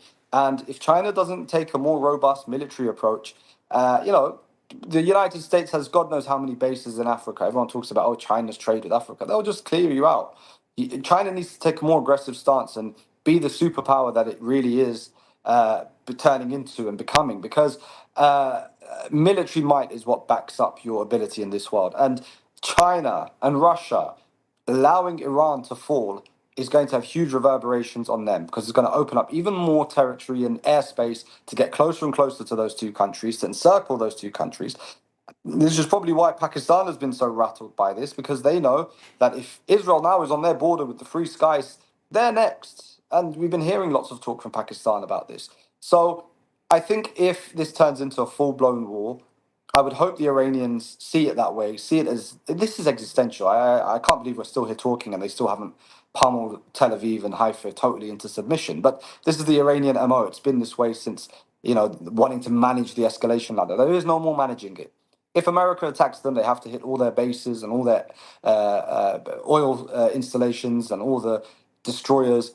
And then, yes, maybe other countries can step into the breach and be the power or the rising power like China, or even maybe less so Russia. But frankly, I'm not too optimistic about what the world holds, because if Iran falls, we're going to have unrivaled Zionist domination of not just the Middle East, but targeted assassinations all over the world, Palantir and other things, which are really, really going to bring a kind of dystopian reality to our world. I hope I'm wrong.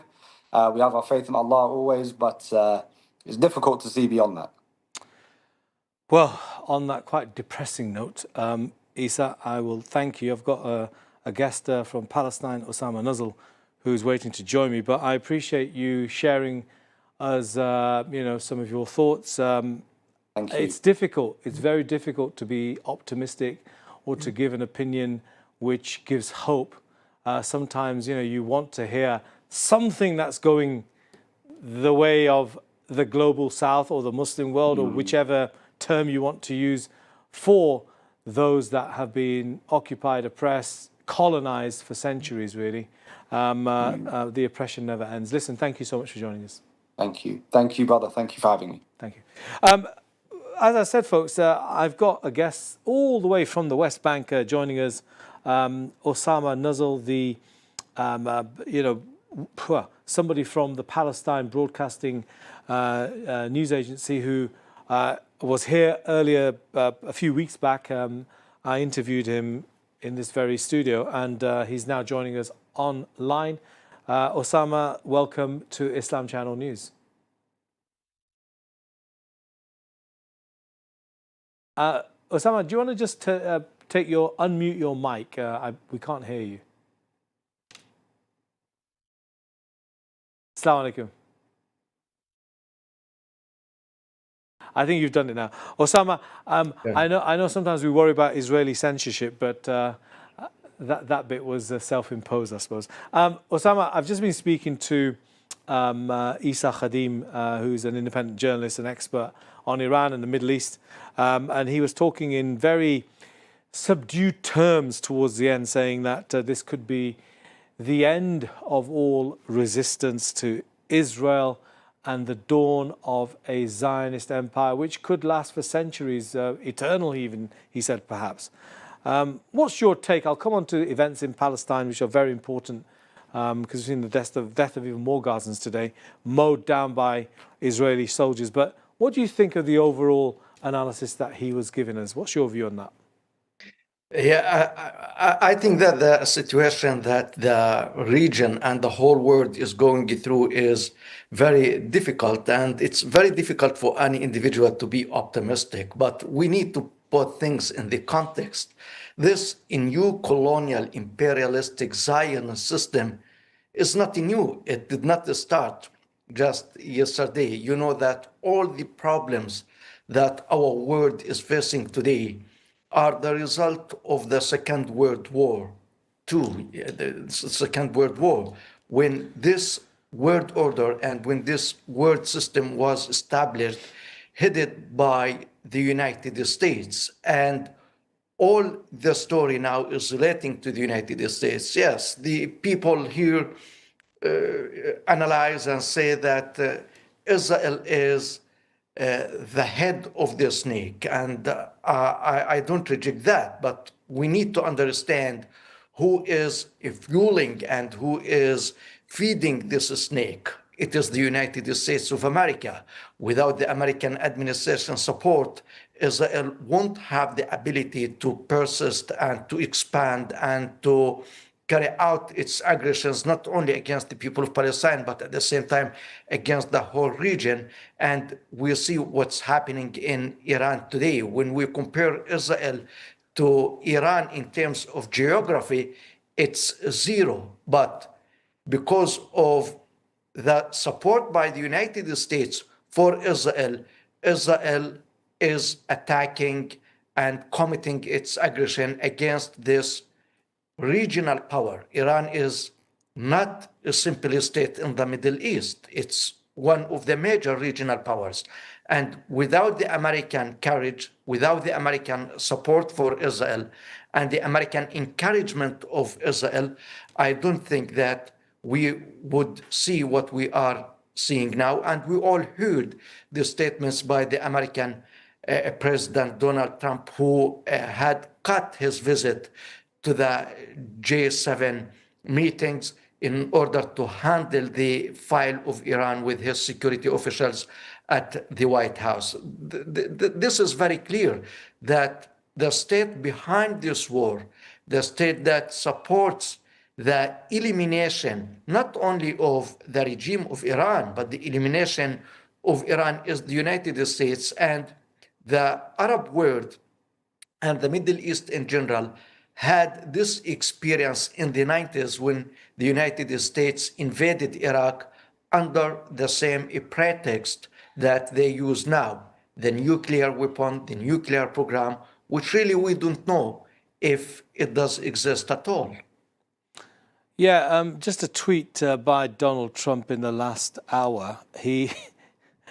I don't know how to take this. He writes, Osama, we Yes. now have complete and total control of the skies over Iran. Iran had good sky trackers and other defensive equipment, and plenty of it, but it doesn't compare to American-made, conceived and manufactured stuff. Nobody does it better than the good old USA. How can you take this country seriously anymore? It's operating like it's a mobster in 1930s New York, Al Capone, going around taxing subservient countries in the Middle East and elsewhere, and making threats, fighting proxy wars through its proxy Israel, and now saying, well, we control the skies over Iran, and we've got better equipment than them.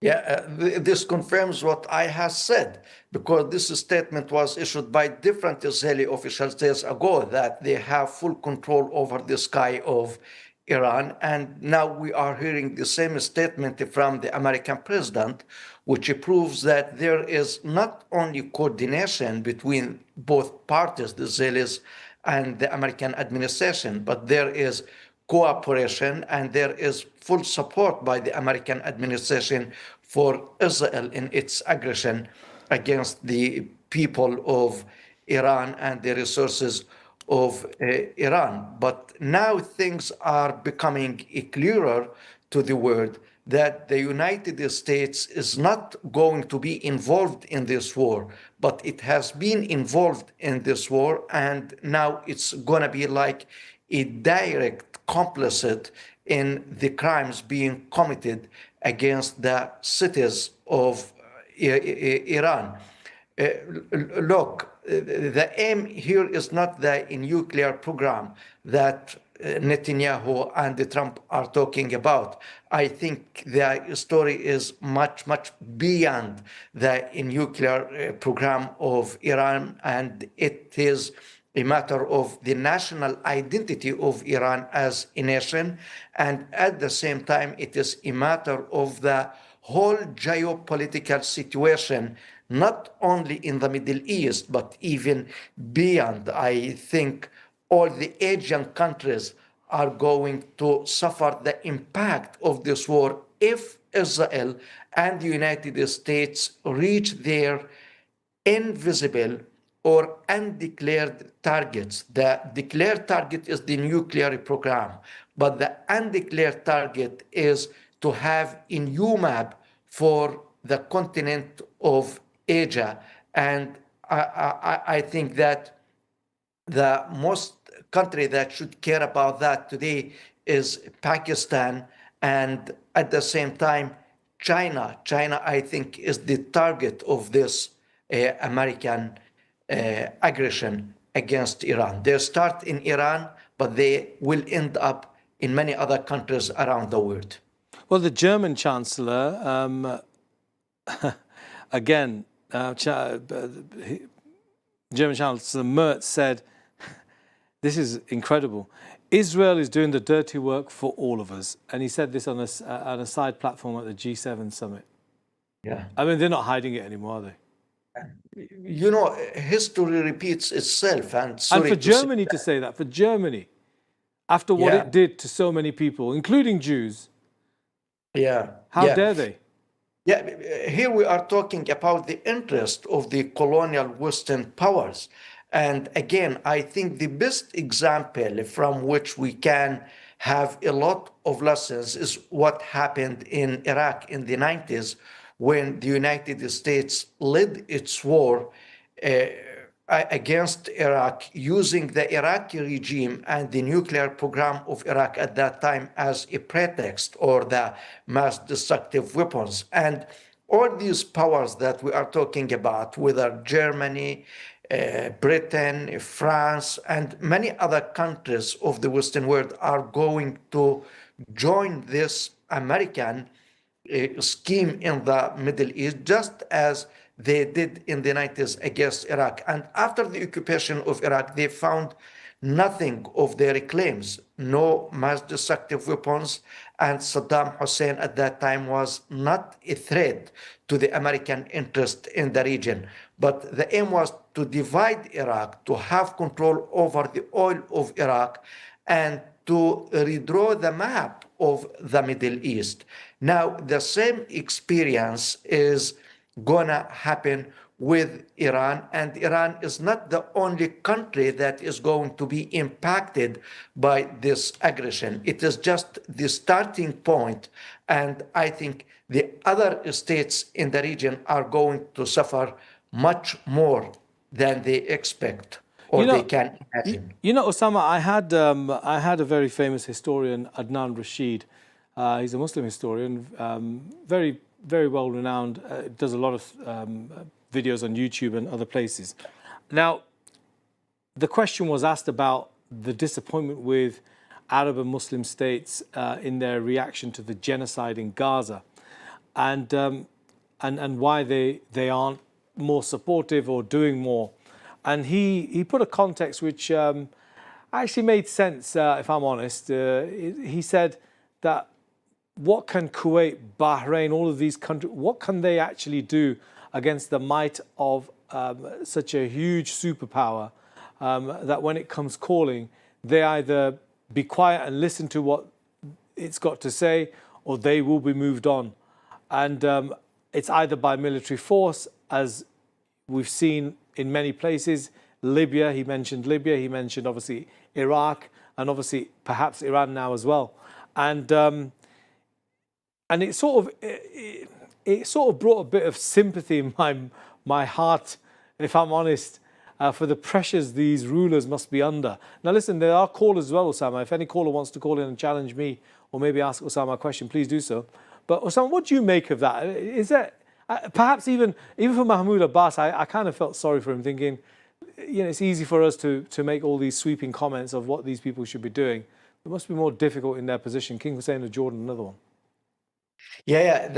The situation of all the Arab states and Muslim states is not easy, but this doesn't mean that you should accept the reality that is very bad. And in order to change the reality and to improve your situation, you have to take action. But you can't say that, okay, America is the superpower, it is controlling the world, and if we do anything without its satisfaction, then we would be eliminated. I think the equation is not like this, especially we are talking about a nation that has life. We are not talking about lifeless nations or lifeless bodies. No, they have a lot of resources, and the main resource is the oil, which is the power, the energy of the world. But Osama, it takes time, doesn't it, for you to have oil wealth and then to transform that in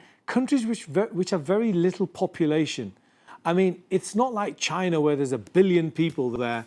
They had nothing, and within one generation they eliminated poverty, and their GDP is on a par with the United States, and in the next 50 years set to become the dominant superpower in the world, believe it or not.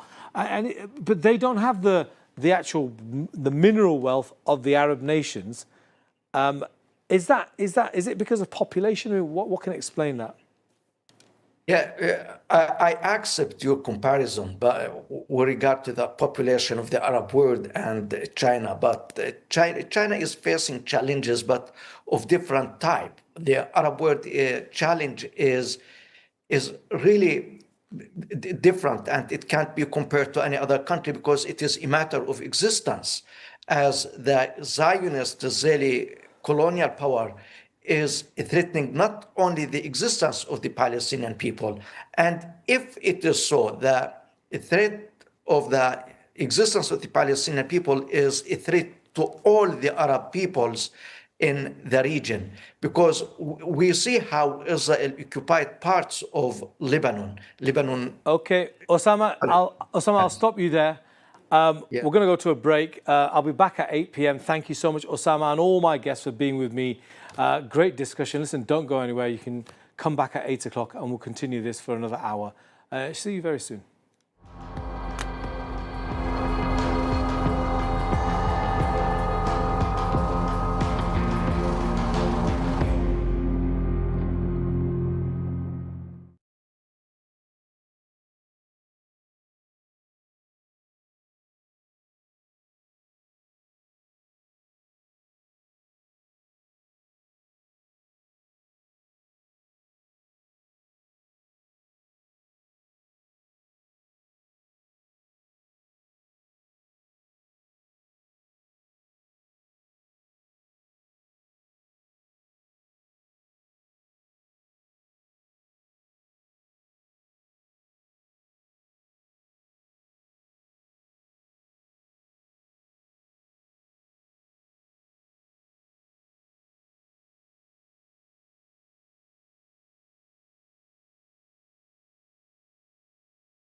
Assalamu alaikum. Walaikum assalam. How are you? Alhamdulillah, I'm very well, thank you. Good, alhamdulillah. I think it's about time we did.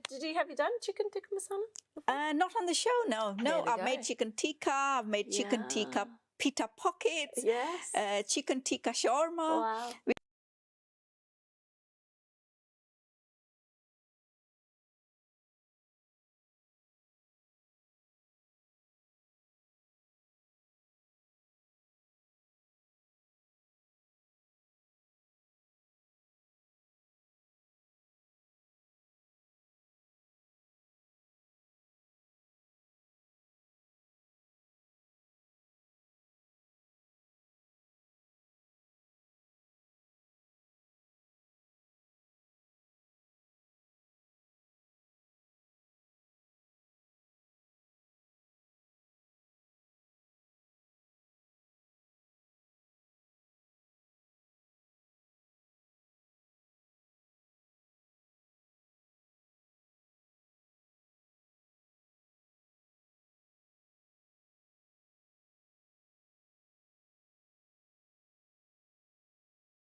Welcome back to Islam Channel News Live. I'm here with you for the next hour up till 9 p.m. And we've been covering the latest attacks by either side, both on Iran and on Israel. And I can report right now that Iranian bombs are landing on Israel as we speak. Now, we don't know how effective they are, how many bombs there are. But we do know that certainly the Israelis have been very effective in their air sorties against Iranian targets at various nuclear installations, but also have claimed hundreds of lives of civilians in and around the country. The Israeli losses are reportedly a little less, because I can't say we have confirmed numbers from Israel, because they tend not to give you the complete picture in terms of where things stand. Donald Trump recently just tweeted whilst we were away. He said, "We know exactly where the so-called supreme leader is hiding. He's an easy target, but is safe there. We are not going to take him out, brackets kill, at least not for now. But we don't want missiles shot at civilians or American soldiers. Our patience is wearing thin. Thank you for your attention to this matter." Now, one must ask whether Donald Trump is just unhinged or deranged or both, because we're used to a bit more of a sophisticated Western leader, a president who you kind of respect. You thought George Bush was, slightly cuckoo, but he's a positive Einstein compared to the kind of things Donald Trump is coming out with. So I don't know what it means. I mean, they say that they know where Ayatollah Ali Khamenei is, and they could take him out at any moment, but have chosen not to, at least for now.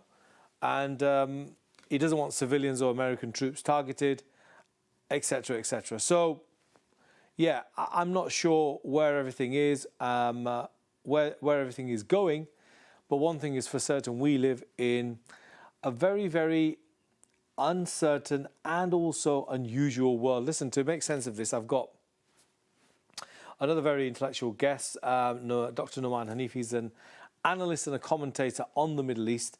Nouman, welcome to the show. Having me?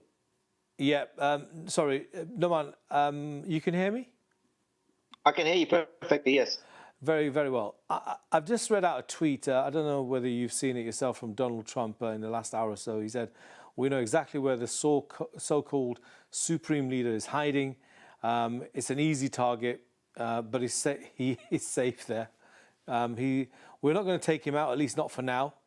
But we don't want missiles shot at civilians or American soldiers. Our patience is wearing thin. Thank you for your attention to this matter." I had to see, there was a proposed community note under that. It's on Twitter. And I had to make sure that, is this like a parody? It's actually true. This is what Donald Trump is tweeting. And I don't know. I mean, it just seems to be surreal. I mean, you expect, even George Bush, he comes off as positively an Einstein compared to the intellect that's coming out of Donald Trump's mouth. Is this the height of hubris, that literally they are the masters of the world? They can say, do whatever they want. In fact, they'll tell you exactly what they're going to do. No more polish, no more professionalism. We'll tell you straight. No, I mean, this is exactly what I've been arguing for the last 3 days that I've been on, or 4 days I've been on Islam Channel. The Americans have got a very clear policy here, which is to make the military in Iran submit completely to the American wishes and, of course, Israeli wishes of rolling back and capitulating to abandoning the nuclear option. And I said from the beginning that they knew Khamenei where he was. They could have targeted him, but they haven't. They've left the political regime intact. While they've started decimating the military hierarchy, which was for the nuclear option, where Khamenei wasn't. And today, General Shadmani was the latest victim. He's only been in the post for a couple of days or something, and he's also been taken out. So they're systematically going through the hierarchy, demonstrating to the Iranians that we can take you out anytime, any place you want, and they have. Iran has demonstrated to be very hollow. Its air force is virtually non-existent. And earlier today, Donald Trump also made a statement regarding the U.S. weapons. He said these are our weapons, American weapons. And what he was that was sales pitch. In fact, he was saying to the world, look, Iran has the S-300s, which is the Russian battery anti-aircraft system, and it hasn't worked. And the Israelis dominate the skies, and I think most reports are saying that. And so Iran is a very precarious position. But I think Khamenei knows full well what's going on. He knows what the Americans want. He knows what the Israelis want. And it's limited to effectively making the military completely capitulate. And if they don't, they will take them out systematically until they do. Yeah, and reports coming in of Iranian missiles hitting Israel again. How long do you think Iran needs to be keeping this up for before the Israelis and perhaps the Americans think this can't go on any longer? I mean, I've been told that if they manage to keep this up for weeks, then that will be some achievement for the Iranian state. I mean, it's not a matter of them keeping it up. It's a matter of what they're actually doing with those missiles. Those missiles are not hitting any particular, target of note. They're not hitting, Israeli military installations. They're not hitting, the key installations. They might just get through, the defenses. And they've had very, the Americans, of course, helping the Israelis shoot them down as well, as are the Jordanians. But it's not about how long Iran can keep it up. They can keep a fireworks show up as long as possible. But if they're not going to achieve much, then it's really, the Israelis are on firm ground. And do you think, probably it's a bit premature because we don't know what's going to happen. Donald Trump is such an unusual person, and American policy at the moment is just how can you predict anything? But do you think this regime, I don't know whether we should call it a regime, but it is a regime, is it? A regime is an authoritarian form of government, which is why the Iranians don't like people calling it a regime. So let's call it a state then. Do you think the Iranian state, the government, the system that they've got, do you think it's now doomed into a cycle where it has to end? It's gone way past its sell-by date and something new will have to emerge in Iran? Or it will be like a toothless country, able to oppress its own but can't do anything, as was Saddam Hussein's Iraq from the end of the first Gulf War to the second? Well, I mean, the Americans are still dealing with the Iranian regime as the devil that you know. I mean, the Ayatollahs are the devil that they know. They know that the Ayatollahs are still dependable from the viewpoint of security and regional issues, because they have worked with the U.S. on many areas, in Iraq, in Afghanistan, even in Lebanon and these areas. They've worked with the Americans. They've not really attacked them in the Gulf. They've not attacked them in their key installations. In fact, if you remember, during the genocide on Gaza, they instructed their proxies, and specifically the Iraqi ones, not to touch the Americans in any way or form. So they've been collaborative with the Americans all the way through, especially the political leadership. And remember, General Soleimani was taken out because he was not playing ball with the Ayatollahs, and he was a key architect of the resistance, of the Iraqi resistance against the Americans in Iraq. So he was taken out, and I think with full cooperation with the Iranian intelligence. Look, there's a very dirty game going on, and the Iranians have been involved in a dirty game with the Americans for decades, even during the Khomeini. And we don't have enough time to go into that, but, who was very complicit with the Americans when he came into power. So, this nonsense Western narrative of painting the scarecrow of Iran as this kind of, very threatening actor which has worked with the Gulf, because the Gulf has swallowed this scarecrow pill and run to the Americans for protection. So what we're seeing here is effectively a much more dirtier game between Khamenei and the Americans, and Khamenei looking effectively to eradicate the opposition to surrender of the nuclear options within the military. And if Iran, is dismantled, I don't know which way. It's difficult to understand, Dr. Hanif, and say with certainty. You could say it with Iraq. You knew with Iraq that was the end of the Saddam regime, because there were 150,000 US and coalition-backed troops about to invade, and there was no way Iraq was going to survive, or the Iraqi government was going to survive. You don't know what's going to happen with this Iranian government. Who knows what's going to happen? But the ability for it to still be firing missiles on Israel is quite telling. I mean, it's been around a week. Now, wars take a long time. People think wars should be over within a few days. Perhaps what India and Pakistan have been doing, or the Six-Day War when Israel and the Arab world was fighting each other, or at the creation of Israel, that war took place, I think, less than, 7-8 months maybe? I'm not sure. It wasn't that long anyhow. So wars take a long period of time, because even after the main conflict, a secondary conflict might erupt, and you might see an insurgency, etc.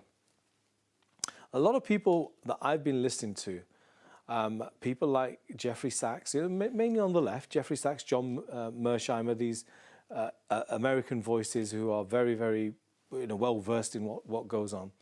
They keep saying that a total war with Iran will be very costly to the United States.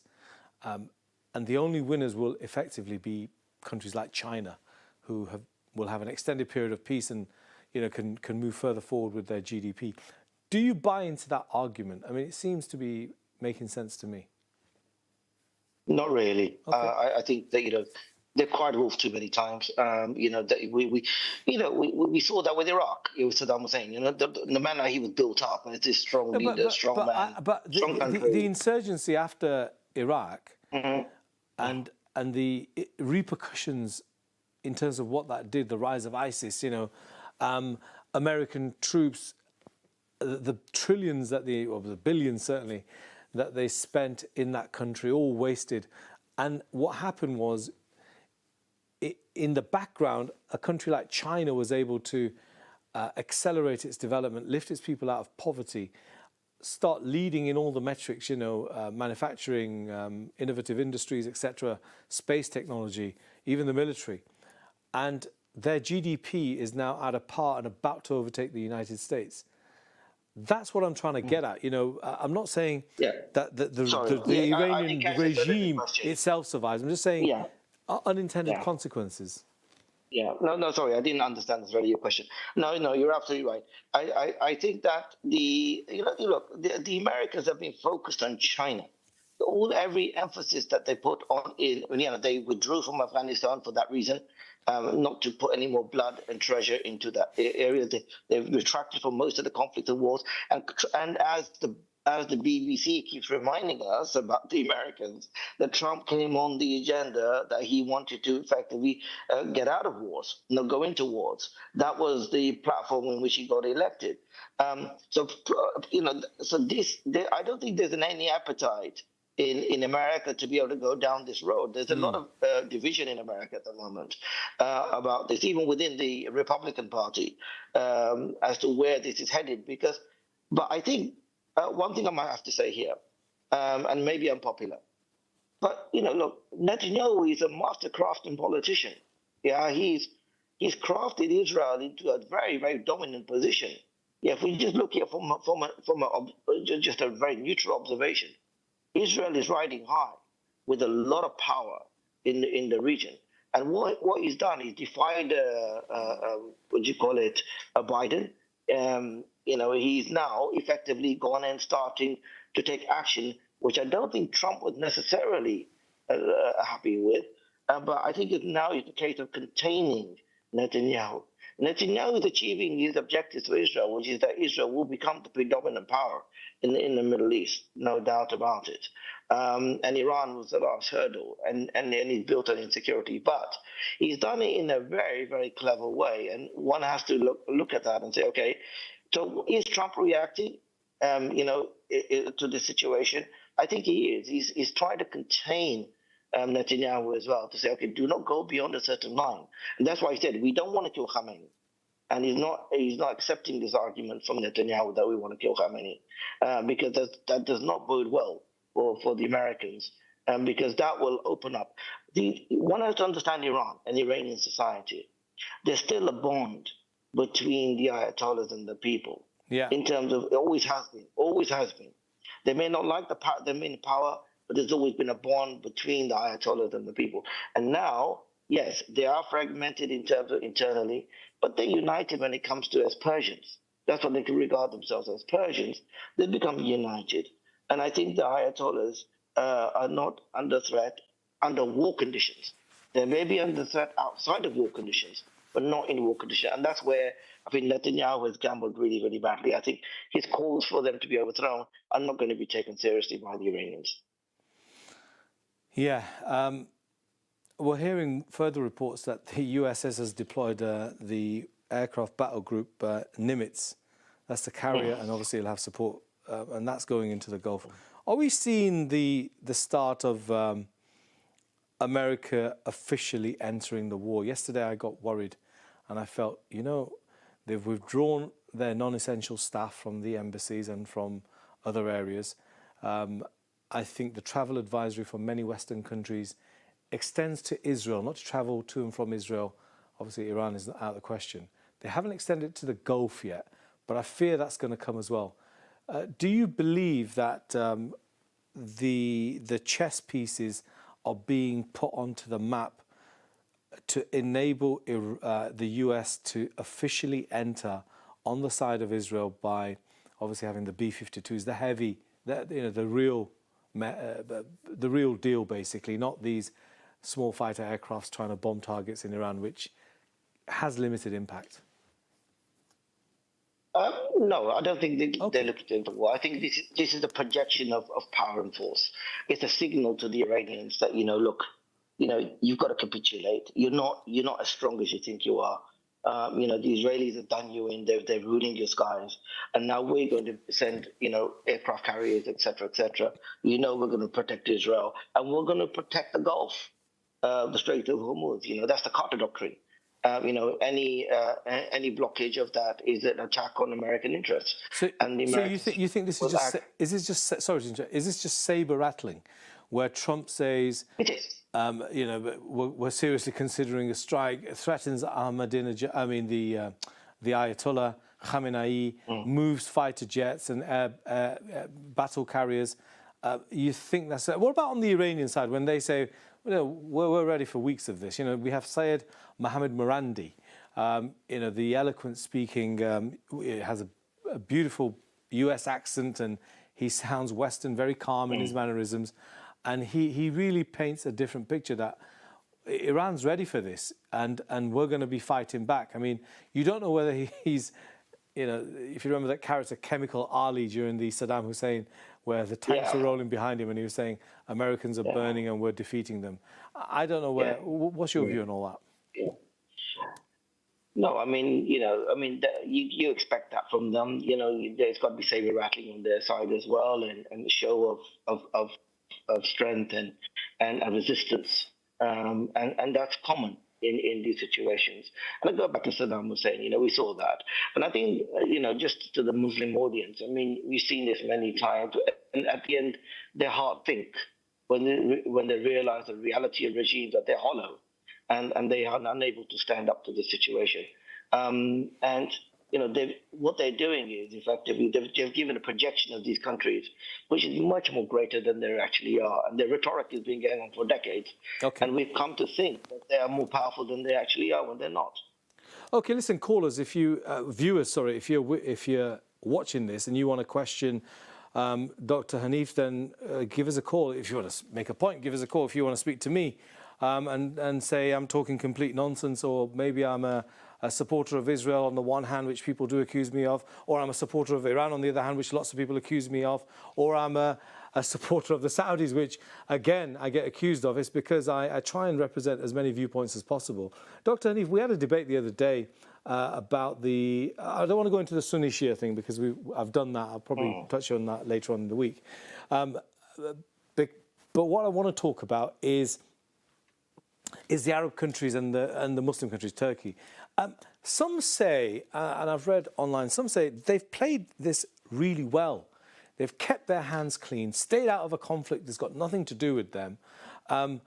They're realistic in the sense they know they cannot defeat Israel, because defeating Israel means you're taking on the entire West, and they have no capacity to take on the entire West. People who were ruling their countries less than 100 years ago, they haven't built up their capacities. Countries like Turkey are trying to come up. Syria's just been freed from the yoke of a heinous dictator, brutal system of oppression that he had. And it's going to take a long time before, there can be any semblance of somebody trying to liberate Palestine or anything. So it's better to accept them and to integrate them into the Middle East. Again, that viewpoint sounds, if you listen to it, it sounds quite sensible again. And callers, listen, if you want to take umbrage with me saying that, give me a phone call and I'm happy to put that to, happy to put your comments in. Be respectful though. What do you think of that, Doctor? What do you think of that? No, there is a truth in that, because I think that not only regimes but populations have now over the decades seen, Syria crumble, Iraq crumble, and they don't want to go down that line, and people are a bit more hesitant, and the regimes are in a position where, no doubt, they are Washington's lackeys. Let's put it straight, what they are. They've become adept at the rhetoric over Muslim issues and strategic issues, but at the same time, they've seen the reality of regional power and dissolving of states. So they don't want their states and societies to go in the same way. But that said, I think they're politically inept, because they could have used multiple scenarios and opportunities to be able to have intervened. I mean, for instance, when Russia invaded Ukraine and Crimea, they trampled on international law, and the West was unable to do much, and even gave Crimea effectively silent treatment. The Muslim countries could have intervened in Gaza on the principle that there is no such thing as international law, and China is doing it, and Iran and Russia is doing it. So, Trump's come out and he said, I want to invade Greenland. There's so many opportunities that they've had, and India, of course, swallowed up Kashmir, unilaterally. So there's so many opportunities they could have used to stake a claim that this is to protect the Palestinians, intervene just to protect them. They didn't have to go to war with Israel. They could have intervened and said this is a protection force, a collective one. But they're not going to do that, because they are Washington's clients, and Dr.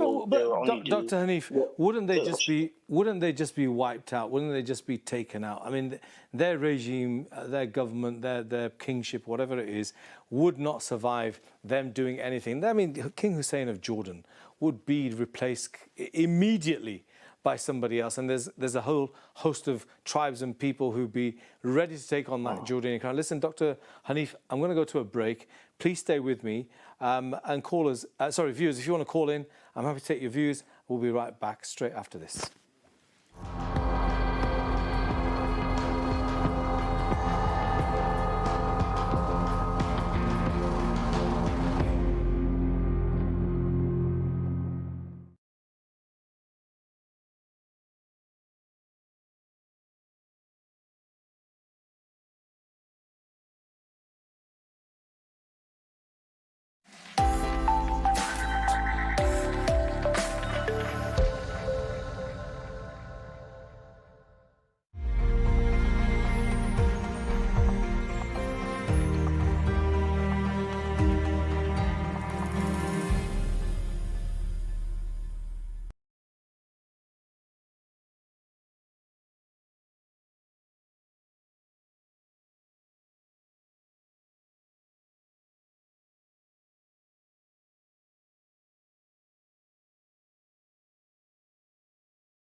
Welcome back to Islam Channel News for the final half hour of this live broadcast, and then we're going to go to the programming that took place earlier.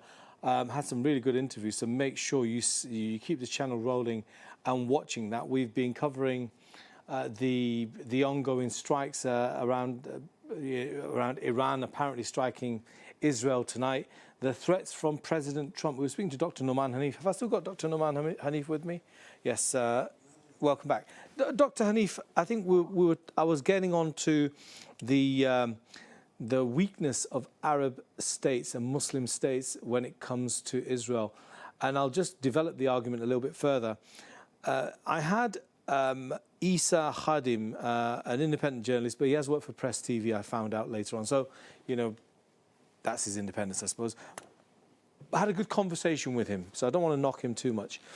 And he said that if Israel were to win, then we could be seeing a permanent or eternal, I think, I don't know, one of the uses, Zionist empire in the Middle East. What do you think of that? Not much, to be honest with you. Look, I think that one thing that Israel knows is that it will never have security. It will never have security because if there was an issue where it had dominated the hearts and minds of the populations around the region, then yes, one could say yes, it's got a domination. But it's been dominating by force and by genocide. I mean, there's no support for Israel. There's no support for the regime that supports it. But what the point was, Dr. Hanif, is that when there's no opposition to Israel, there's nobody able to challenge Israel, nobody able to lob any missiles towards Tel Aviv. This might be the end. This might be the final time this ever happens if Iran falls, and then you will see Israel dominate. Look, we've got a caller online. Assalamu alaikum, caller. What's your name? Where are you calling from? And do you have a question or a point you'd like to make? I have 2 points, please, if you have time. You'd have to be very quick because I've got Dr. Hanif for a very short time, so please go for it. The question I want to ask is that why no Muslim nation is allowed to have their own independent, impartial government for the sake of their own people's interest, and if you enjoy every liberty, every equal right, everything for your own nation, you enjoy all freedom, everything, and you destroy within few weeks, you destroy the whole infrastructure of a nation, the whole their hundreds of hundreds of years infrastructure, their universities, their sources, everything you demolish. Where is United Nations? If the United Nation is not working, United Ummah should do something. And there's no king and prince in. Okay, let's ask Dr. Hanif. Do you want to answer that first point? No, it's a good question, and I understand the points. Just for the caller, I mean, this is not unique to Muslims. You've got the same situation in Africa. You've got the same situation in South and Central America. They're all nations which have been states have been overthrown and governments been overthrown and dictated to by outside powers, the Europeans or the Americans, etc. So this is just what they call as power and empire building. Empire has never left. We were given this kind of very dangerous illusion that empires had crumbled, empires had finished, and now we are into a new kind of a new area, a new order, or new epoch of where things were different. No, they never changed. It just changed from one empire to another, from the European empires, and it just changed to the American empire, and that's what it is. But what I will say is this much, and related to the Anchor's former point, is I think this is a positive issue as well, because look, it's only through shocks in the world that you will get uprisings and you will get change.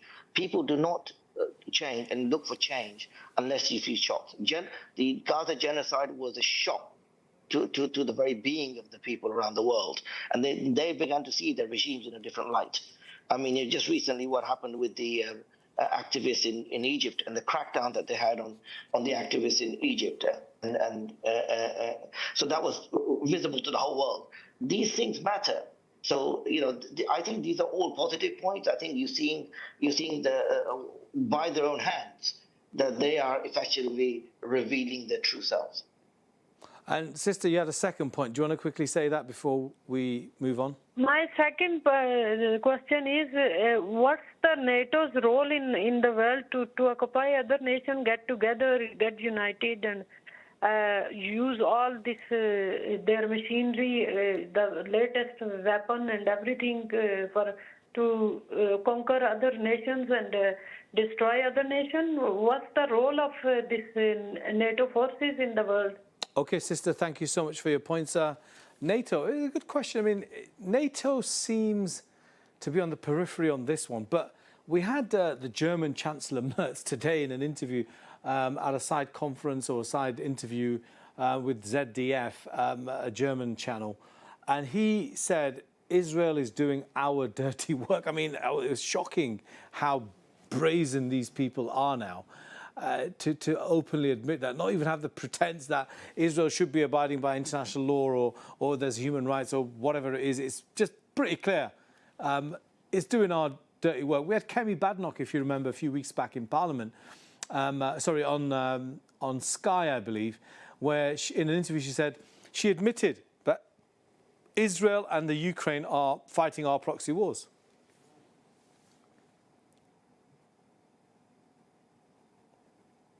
Oh, sorry, do you want me to answer that? I'm just saying. I mean, she made the point about NATO, but I think NATO are involved, even if it's not like troops there on the ground and or airplanes. They are fully immersed in this. No, I think it's very important to understand NATO. NATO was not created, and I'm going to link it to Germany now. NATO was created originally to contain Germany, the German question, German militarism. And, I think a lot of people talk about it. The Germans, why they're being very pro-Israel is because they've had to effectively try to break out of that post-World War II chains, but they've had to do it in a very clever way. They couldn't be seen to be like Nazis, so they've got to be always pro-Jewish, pro-Israel. But underneath it, if you really follow the politics of Germany, they're bringing you to break out. They're bringing you to break out. They're militarizing again. They're sending troops over again. And I think there's only a matter of time before you're going to see a very, very different landscape in Europe. They know that the European Union is not as strong as it used to be. They know that effectively they are they're rebuilding their forces, they're rebuilding the military, but in a very careful way. And one thing which has always stuck with them, and the Europeans have not made them forget it, yes, is the issue of the Nazi issue. So they're trying to, using that umbrella, they're trying to break out, and they've been trying to break out of that for decades. But I think now they see the opportunity with Trump and the kind of breaking up of Europe more, that they can now start to develop. But that's why these statements are only to preserve that part of their identity and to be very careful in the globe that they are not painted as Nazis again and anti-Semitic and German. So there's their sensitivity coming out. I don't think they really internally have any love for Israel as such. I don't think so. I think that there is a very strong nationalist and even arguably Nazi tendency within the infrastructure within Germany. But I think they have to politically play it in the right way to break themselves from that World War II chains. And other reports in Iran, I'm just jumping around. Now, thank you very much, by the way, caller. Any more callers, if you've got questions, any viewers have got questions, please do ring the number and you'll get straight through to the studio. There was a report, well, I saw a video actually, and it wasn't a fake. I had to double check it, but it wasn't. There's so many fake videos circulating. The AI is just crazy at the moment, where the Iranian parliament there was a session going on, a speech being made, and the parliamentarians started shouting Pakistan Zindabad. And that was all over Iranian news that Pakistan is now backing Iran, that if a serious strike were to be made against Iran, Pakistan would intervene. I find that completely out of a fairy tale. I cannot see Pakistan ever getting involved in what's going on next door. Iran has never,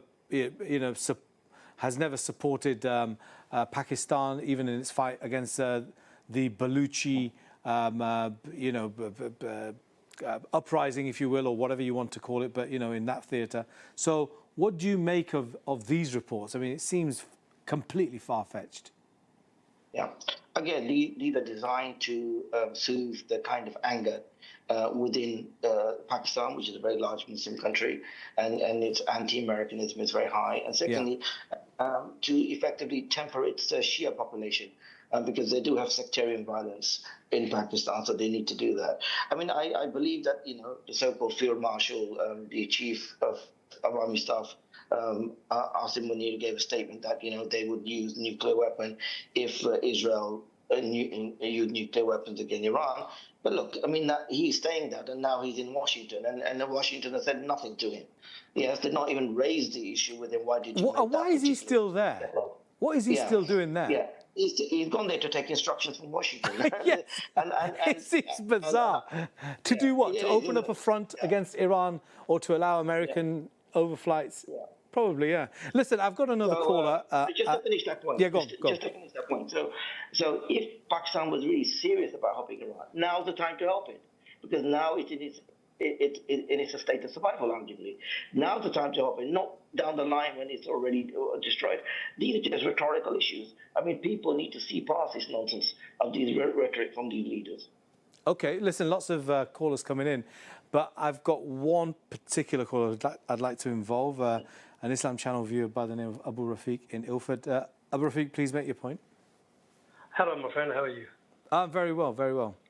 Very interesting topic, and obviously everything that has been said by many other people, I totally agree with. I mean, my point I was going to make was that if you look back in recent history, all the wars that have started have always been started by particular nations. You start with the First World War, it started in Europe by the Europeans, and then it evolved everybody else, all because they were infighting, and it's all about power. The Second World War, same thing. The Germans invaded Poland, and then everybody else got involved, including all the African countries, Asian countries, and hundreds, thousands, millions of people were killed because of it. So basically, all the African, South American, Asian people are just fodder for the European white people. That's really what it's all about. It's about brown or black against the white people. That's what it narrows down to. You look at America and how it went to America, and they took over and killed all the darkies. Then they went to Australia and they killed off all the black people. They went to New Zealand, did the same thing. Everywhere they go, they do the same thing. So it's all this United Nations is all absolute rubbish. It's just a farce and a front to subjugate the Africans and the Asians and the South Americans. Hence, you see Africa is still stuck in biblical ages because they won't allow it to progress. So there is a big agenda, and it's quite blatant. What is a white nation doing in the middle of the Middle East called Israel or whatever it's called? Israel has no right to exist anywhere. Originally, I think it was Uganda that was proposed as a homeland for the people that are being persecuted in Europe. All the Jews who were persecuted by the white people over Europe. They massacred them. They committed the Holocaust. So why didn't anybody stand up and say, maybe we should give part of Germany to the Jewish people to have their homeland there? It would make sense, as compensation. But no, they decided to send them somewhere else, to a land that did not belong to them and still doesn't. And without the help of America, this little nation would not exist. If tomorrow America backed away, Israel would cease to exist within a week. Do you have a question or a point you'd like Dr. Hanif to address? Dr. Hanif has said quite a lot, which I really, really appreciate and I accept. And maybe with his influence and comments that he could suggest that perhaps someone like Pakistan, who has quite a lot of power, should use it. What's the point in having these weapons if you're never going to use them? I'm glad In you the mentioned. past- Yeah. I'm glad you mentioned Sorry to cut Pakistan. you We were just talking about Pakistan and Doctor. That's right, you are. Sorry, Doctor.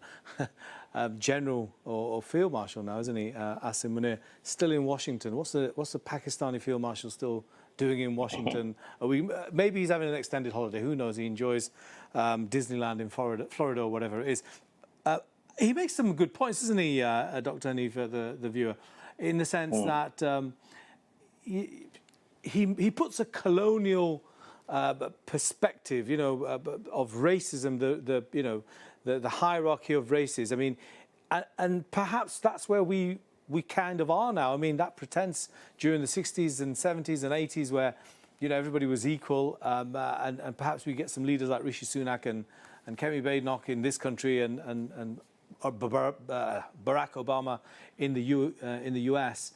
But effectively, this is a colonial construct, not just Israel, but the whole system of the world and power dynamics. And despite 200 years where everybody thought, well, hold on, we're now free, in the 50s and 60s and 40s, I suppose, as well, where countries were freeing themselves from the yoke of colonialism, European colonialism. Actually, now, when you open your eyes and see, were we ever made free? Did we ever become free? Because the system is there. It's just the rulers. The rule is not directly by the Europeans. It's done by proxies. Dr. Hanif, maybe you can elaborate a little bit more on this point he made, and also a bit more on Pakistan. Yeah, I mean, if I can just kind of turn the tables here. Yeah. Look, the West is doing exactly what it needs to do in terms of its interest. America's doing exactly what it needs to do. Yeah, it's becoming a superpower. It's building its power. We may not like it. Yes, the Europeans don't even like it, what the Americans do, and what the Europeans did in the past. But the fact is that they do it for their own countries. They do it for their own interest, and they advance their power through independence, political thinking, etc., etc. This is the main difference between us and them, if I can use that term. Yeah. That we can't just look at them and criticize them all the time, because the weakness is on not their part. They're in strength because they're doing exactly what they need to do. What are our leaders doing in terms of their own political thinking, their independence, their power projection? Nothing.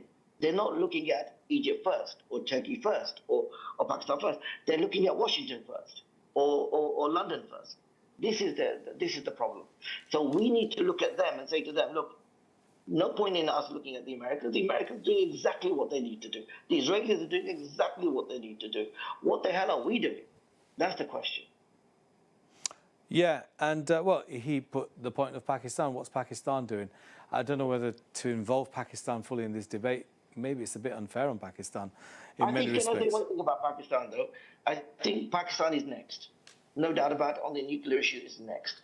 Because Donald Trump let that slip in an Oval Office. He let that slip. Iran, and then he said Pakistan. And no one picked up on that. He said then Pakistan. So Pakistan is definitely on the agenda in terms of rolling back the nuclear program. Yes, it's only a matter of time, because India needs to be dominant. That's the American view. India needs to be dominant in that region. India needs to be free to take on China. It cannot be held back by a nuclear and very aggressive Pakistan. So Pakistan is next, and they're sleepwalking. They're sleepwalking. I know the Pakistani military people. They are sleepwalking into the situation. Yes, and they think they're sitting on a nuclear weapon. Listen, the Soviet Union did not collapse because they had nuclear weapons. It collapsed because it could not take on the United States politically. But I'll push back a little bit on that. I mean, in the recent India-Pakistan war, China was heavily involved, reports suggest, on the Pakistan side, from supplying the latest fifth-generation planes to long-distance radar tracking of incoming Indian attacks or formations of Indian planes. I mean, they knew as soon as the Indian Air Force took off and the 70 planes were coming towards the border to fire their missiles, Pakistan was able to scramble jets and start doing their defense. China has a huge stake in making sure Pakistan remains a stable state, or certainly within the Chinese sphere of influence. I cannot see China allowing Pakistan, but I do understand the point that will they fight a war with the US over Pakistan?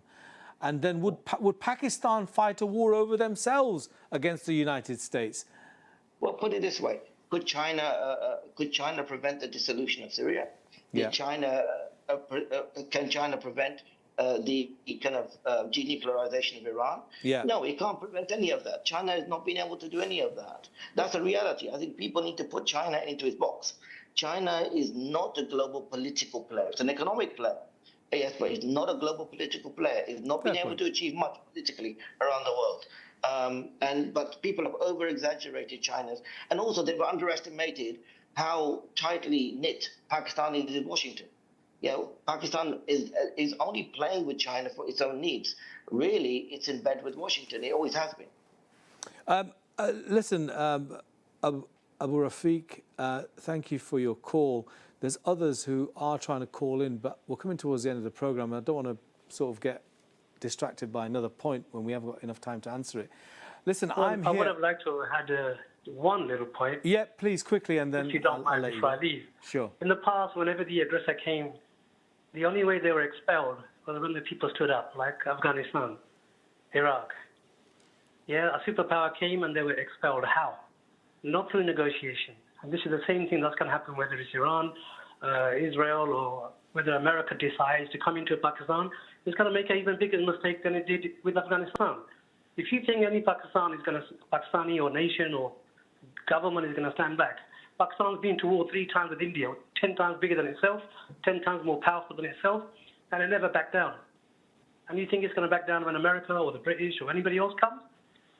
They may be in bed with America or China, but in the end, they're their own people. They will stand up and fight for themselves.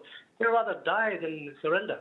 Okay, listen, thank you so much, and a point very strongly and passionately made, and it hit home, certainly to me. Dr. Naman, the Pakistani spirit,